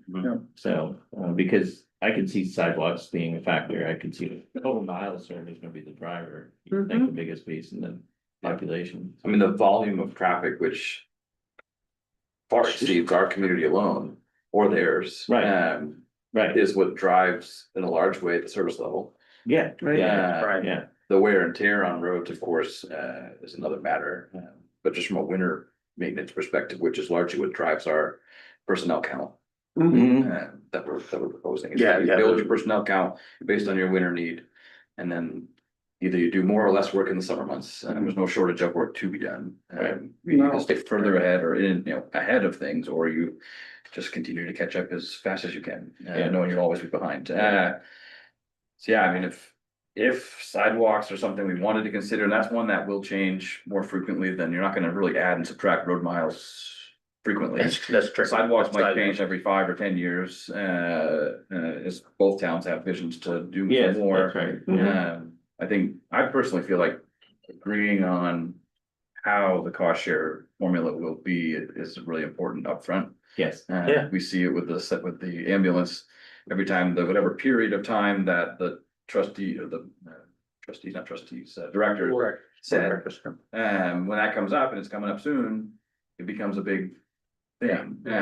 Versus having it just known, here's how we're gonna assess the breakdown, and the metrics might, every time it comes up, you might have to reassess. Cause evaluation might change, or a population, however you're choosing to measure it. Road miles won't change much, populations every 10 years, unless you wanna pick a different metric. ACS or whatever in between. yeah, But I think it's important, to look at that. I think that bottom one was modeling combination of what they saw with Mapleton, Castle Hill, Chapman. Oh, yeah, The yeah. administrative services Coming that they back, share amongst those 3 towns do look at valuation of population, whereas the winter maintenance is strictly road. right. Right. So there's other ways and other metrics we can add. The weighting is interesting. Yeah. But just needing some feedback on, what the board feels would represent well for Damariscotta and how you want to approach that. Whatever it is, we all have to be behind it 100% in order Yeah, to sell it. I agree with Dan, that state valuation in this case, it's not applicable because you're talking about public works. The need is for public works is dependent on the resources, not the populations, the roads and sidewalks, whatever. Yeah. So I just think. Yeah, to throw that bring in, forward to sort of- the ability to pay. What Yeah. amount should, yeah. It should be based on, and Dan's right, the hard metrics with. Although interestingly, I think if you divided 1848 into 453, the population of Newcastle and do the same on Damariscotta, if you use those ratios, they'd probably be very close to each other.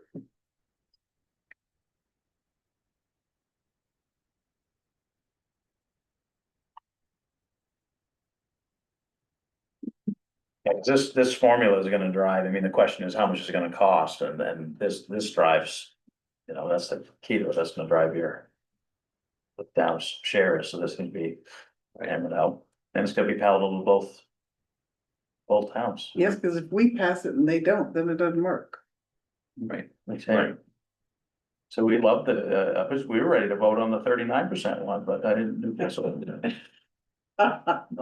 So, we knew it's not realistic, and It's and not maybe that's where it ends up, and whether or not, yeah. It does model, again, with all those abilities to change those assumptions at the top of the HTML page there. Yeah, It'll show you the forecast of kind of that break even, what a full 40-year horizon would look like in terms of the status quo versus whatever service level you select. I think, the important thing to, remember, do this, like, these conversations come up, is like.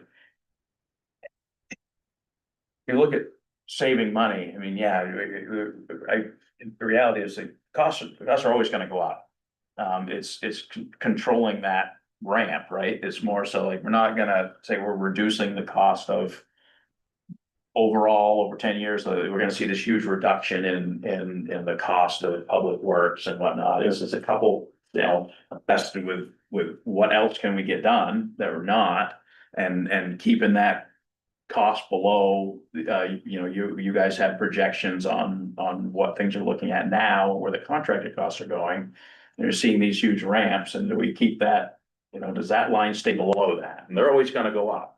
The needs go up and the demands are higher, and so it's tricky when you say, like, is it gonna reduce costs, like, compared to? Yeah. You So know, in that regard, you said, you got some of this modeling from another town that did this, and how did they do in their economic forecast versus the actuality of it after they implemented? Did they work out for them as they planned? They've been Well, those three towns have been doing Doing it for over 30 years. decades. The three of them, though, I think 30 years, the two of them have been doing it for more than that. Yeah. So they don't really have you're talking about going back into some pretty dusty town reports. Oh my God, yeah, Numbers yeah. before, And whether or not they all had public works departments Yeah. to start with, I don't know, Tom, it's interesting. Trying to compare contracting prices, Yeah. what we're seeing, Right. Yeah, how you'd ever do that. yeah, that's a hard one, yeah, but Yeah, good question, but it's. back then, and is it really even relevant that far back? The modeling, using those three towns as model is more like, it is doable and it is being done. Yeah. No, it wasn't a directly like, yes, this is the right way to do it. It was How all can we like, make this agreement work for so? how do you make this work and how is it working? What isn't working? So, One stuff, you did have some model, even if it's out of state. that yeah. someone's- oh, I'm sure there's gotta be nationwide, there's gotta be Durham. multiple communities that are doing it, yeah. Durham did it recently, down outside of Freeport. Know that this red line here, they've, interestingly, the 10-year period we were looking at, or 20-year period we were looking at, for 10 of those years, they were trying to make it work with the neighboring town. For the last 10 years, they've been doing it on their own. We've also got Waldoboro and Wiscasset in here, and these are just showing you kind of relative to Damariscotta, this more steep one, and then Newcastle, the other darker colored and steeper climb. These other three in these last 10 years, all have their own. So the level, the rate at which they've increased over the last 10 years has been lower. It still increases to your point. Yeah, that's really helpful. Yeah, that's because good. you have more control over. Yeah. Sparsely. That's good. Yeah, That's why it's- and that's really what it's. Here, just. Yeah, that's what the exercise is about, is more of us that control, putting the, and that's been a hard one to kind of express the, I folks, would it's more about start with that. being that local control. I know, Yeah, it's very impressive. It's important to note over that 20-year period, both communities, I'll speak more for Damariscotta, it does appear, having not been here that long. The expectations to the contract terms, have changed over that time. So whenever you want to add a service level or do more, that requires more resources, it's gonna cost you more. Yeah, And so it's important to know that though we've seen major change in that cost, that rate at which it's changed, there have been some significant service level increases in that period. Some of it, the last one, I don't think we did add a few things that would require more timely response. I think we put a cap that no more than 4 inches would accumulate on a road. And so that requires them to have more resources available. Whereas before it was, you start cleaning at a point when the X amount has fallen. It was like a quarter of an inch or half an inch or something, and you can just start it. But there was no can't have more than 6 inches, and there's been times where roads around here would have 6 inches on it, it's like, well, without understanding why. So we put that 4 inch in, so that changes now the contractor's response. All right, yeah. We're buying the salt in this contract, we're buying it directly, it's basically a credit against the contract cost, they're paying us back for that, but that allows us to potentially get a better cost, because it's with a bigger purchase. Right. Option, whereas before the contractors got it themselves and hoped that they could get a good price because they were buying 1,000 tons with us and however many with the other towns they had. So we have changed the expectations in that 20 years, which has mattered. We've also added our own. We added in those 20 years, we did it together, 2 towns. And Damariscotta had expanded its 1.5 to 2 full-time. You know, that threw benefits in there at another 20-30 grand. And so we just need to be mindful that though it's a steep, big change, that we did modify service levels. Yeah. So today, do we buy like salt in conjunction with Newcastle? No, it's either spend the state bid or the GP cog, or Portland Council of Government, they put out group, bids. We actually didn't go with either of them last year. One of the companies that bid on one of those, called Direct and offered a price that was much lower. What was bid, like, okay, all right, we didn't put the bid out. Bernie's in it, and so we weren't obligated to take it. So we were able to get it at $1.50 more than it was the year before that. Yeah. Not likely the case this year. Andy, does the board know, I have to pick a kid up at 8:30 that way, so if I skedaddle out of here. I'm not rushing anybody along, just that I go that way. Would you recommend that we try and do sessions with the public at our meetings, or are you interested in having separate meetings where the public can come in? That they should be separate. I think separated as well. Probably, I would think the board would need a workshop. I think probably this point, Andrew and I need a refresher. It's been when the last time the joint group meets, it's been a little while. Yeah. I'll get this file out to you guys so you can play with that and get it reacquainted. So it's on spreadsheet form. This is much help. Yeah. See. What will happen? I mean, it would be a public meeting, but we just don't have public comment, so it just wouldn't be on the agenda for public comment, to do a workshop, so. But I think everybody needs a refresher on some of the stuff. Yeah, and as soon as possible. Yeah. Yeah, and then we should set a couple of public meetings and really make sure we advertise them. Yeah, Kevin had hosted some kind of casual meetings in Newcastle that were beyond just this, but this topic came up at a couple of them. I did attend one of those. It wasn't a huge turnout at that particular one, but so a few folks over there have gotten it, but I know we're needing to get that out. And so I think he'll be back in the office in a week or two. Meantime, we can just get it ready to get stuff out. We can start doing some meetings with folks on this side. The only other thing I had, if there's nothing else on that, was that transportation handout I gave you. I emailed it the other day. This is the spreadsheet printout of locations. I boxed in the Damariscotta locations. The county's looking for some feedback from the community about, I didn't think it was right for just me to talk and give a recommendation, but I figured you're meeting this week, so let's talk about it real quick. There were 5 sites identified. 6 sites identified, both on Main Street, one in the back parking lot where that isn't a spot designated, but people tend to make use of, and then one up at Hannaford. Is this for the transportation study that these guys went to? I need to run a pilot for 1 year.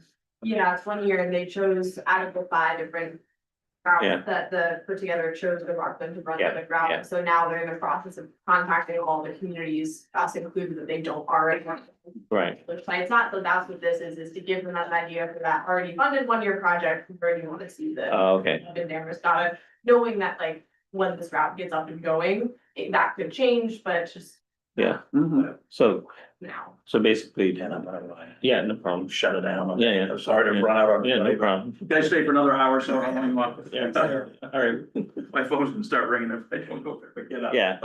And the 2 sites they're talking about basically was Hannaford and downtown, right? And so it's just a question of where in those two Yeah, and I went up to the meeting because they were talking about the Concord coach line and having that stop. And I said, well, you guys should have an understanding, because I didn't talk about comp plans at all in that meeting. And I said, well, maybe part of this is we should be living in these towns, comprehensive plans or other equivalent documents, because we are gonna be moving the Concord coach stop in the next 10 years, preferably on the sooner end.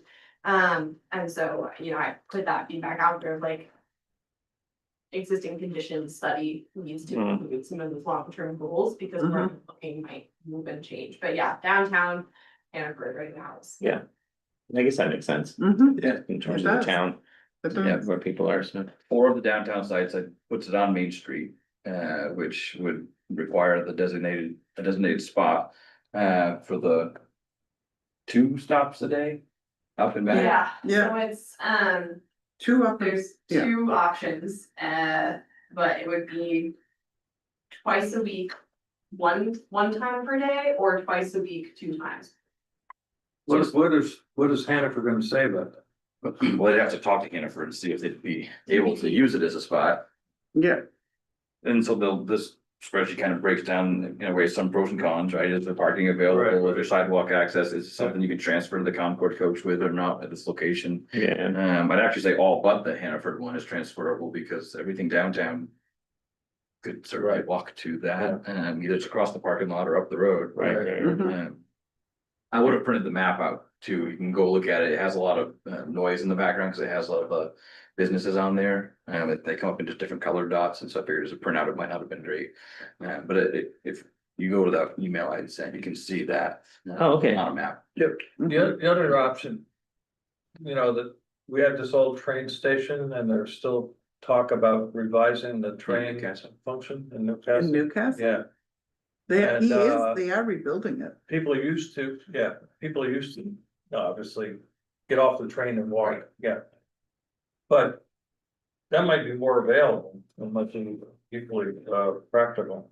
Yeah, and I think my understanding again, like just attending the meeting and listening in, and because it wasn't really a back and forth conversation, was that they were gonna be having separate, they were planning on meetings or just some study of the communities that they had not yet communicated with, and that they were looking to town staff. So I think a lot of things are on the table right now, and so they might, they probably know more about the status of that station, and if there are already active processes to. I know it sounds like there was an Amtrak pilot for the Downingster to extend up. Yes. Rockland at some. Yeah, been on the dock for a Train is running every day now, which it wasn't a year ago. I mean, I don't know what it's doing, but it goes by a lot. Yeah, so I think, I would think that they're looking for those kind of suggestions or for those, places to be thrown in the mix, but I don't know about. But to have a bus go off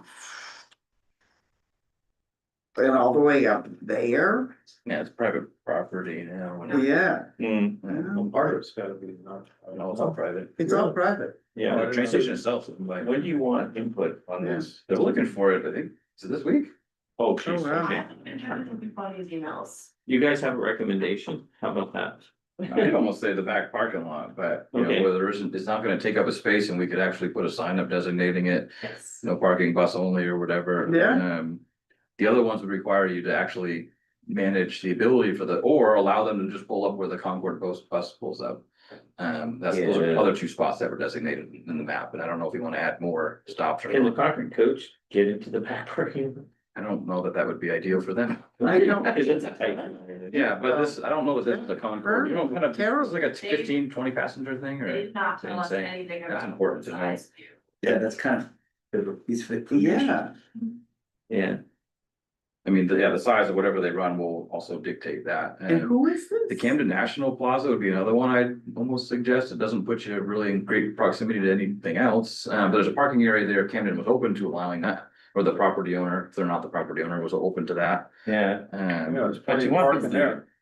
It's so the Lincoln County Regional Planning Commission and MCOG partnered with an outside consulting group, part of the larger transportation partnership. And so the group that they contracted with are the ones who put together the study corridors and look at traffic movements and identify the routes and so forth.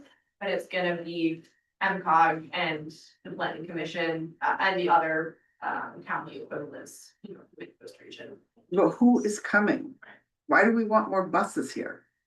I mean, that's a valuable question. They are looking for essentially increased public transportation, and they were thinking about both for tourism and the workforce. Now, a lot of comments at this meeting raised the point of, well, how are you gonna try to get people who are using this to commute to their jobs if you're not offering it every day? Right. And Correct. their answer was, well, they can go twice a week, and that did receive the reactions you would expect. You know, one of the interesting things that they talked about having a line in the busy season was gas into Route Bay running 7 days a week. And kind of adjusting for those busy times. But right now they are looking for again, for all the pilot routes, but for the one Rockland to Brunswick that's going especially at just. Which could be actually a nightmare because anyone that's getting on that bus has to park. Where are they gonna park? That's why I was suggesting, whether the Hannaford feels they have the space or the Camden Plaza that's underutilized right now, at least has the parking. Exactly, we don't have to parking for that. No, but we don't have parking now for Concord, and then people make it work. And there's probably more people that use that daily than they'll probably listen to. And a lot of those are drop offs. They Yeah. are drop offs and pickups. What if you drop and wait, Yeah, if someone drops them off, they're not gonna leave the car anywhere. Yeah, there's a crowd usually waiting at the. No, that's what I meant. I meant somebody was dropping off. But it's not to go to work every day. No, No, No. don't imagine. they're No, going to they- Boston. The language they used for this was, it's buses because that is the most accessible form of public transportation available. to I you totally right now, 'cause agree. You're not gonna put in rail and you're I not gonna, agree. have smaller cars or things like that. And that they were trying to attract folks who want to go on excursions or run errands or go see friends. With some of the examples. They are looking for feedback by tomorrow. Got the email Monday, I sent it out, forwarded it to you all, and I was like, oh, we'll bring it up Wednesday, and we'll let them know the next day. If there's anything that jumps out of like, no, don't do this one. I think designated spots on Main Street will kind of fall under your purview, it's like, well, no, we can't really accommodate No. more on Main Street. Agreed. Yeah. So it by default end up becoming, unless there's another location they haven't considered that you wanna suggest. Well, and the size of vehicle is gonna determine some of the others. Absolutely. Yeah. So, Yeah, you can go back with that. Add a But couple really, examples. only Camden or Hannaford would be actually even remotely possible. Well, for the big buses, but it might be those small buses. Yeah, for this, if it's a smaller bus, I can see the back parking lot. Correct. Potentially, I think Sure. in my head Camden is. But if they're giving it a blanket, it could be any bus, then Yeah. we're in trouble. Yeah, vehicle options were so far off the table. Yeah, I think the coastal marketplace is another one, potentially, depending on the vehicle size. You're not gonna get a motor coach or big Concord bus in and around there probably very well, you'd have to. make it No, really but weird, yeah, well, but a smaller one could certainly make Good. that loop Oh, yeah. around in there, That's as a true. location that's underutilized for parking as well, and it's still. That's got true. amenities right there, but the property owner would actually have to be approached and. Right, yeah. and we, Well, if you gotta know by tomorrow, and I assume that it wouldn't be Hannaford in the. back All the ones part. they've pre-selected. Yeah, they're pre-selected in the back part. yeah, I can ask them if there's other sites that, I think part of it was on their other sites. Yeah, I think we could figure it out. I mean, That- we've got some other sites, Right, but. yeah, if they're talking- asked. The vehicle size is probably They have to be asked, yeah, yeah. yeah. I think it's just a preliminary study anyways, they're just scoping it out at this Okay. point, so. Okay, is that enough? Input for that. I think so. Okay, all right. I'm looking at the agenda, I don't see anything else on it other than. Other than, anyone have any thoughts? No. Anybody have anything they wanna add? Thoughts Even anywhere? if I had. More 3-hour meetings, Bring it less 3-hour meetings. No, I want more, I think. Sure. All right, well, I did have one question though. You know, the DP and the old DB and team, but for the Bangor Savings Bank building, I understand they went under contract I understand it too, to a nonprofit. I don't know that for sure. That's what I understand. Okay. And that would mean, I just want to think through the implications for taking it off the tax rolls. Non-profit? Taking off the tax rolls and whether, Yeah, And and that's if like- that was the case, that That's would be a about, nightmare. I just wanna, I think it's about 25 grand. yeah, between the two, so I just wanna factor that in. That's And whether the town has just to think about it and whether this is the opportunity for a pilot or not. Oh, If it's part of this negotiation, yeah, Yeah, I heard Mobius is getting very close to contract too. okay. So anyway, so I'll just, I don't have any, we don't need to talk about it, I just raised it I heard the as same. a concern. Of I heard the mine, same. so, Yeah. okay, About what, Mobius? No. Bangor. Nonprofit. What's that? So, I guess I'd take a motion to adjourn. I would make a motion to adjourn. Anybody want a second? Okay, all in favor?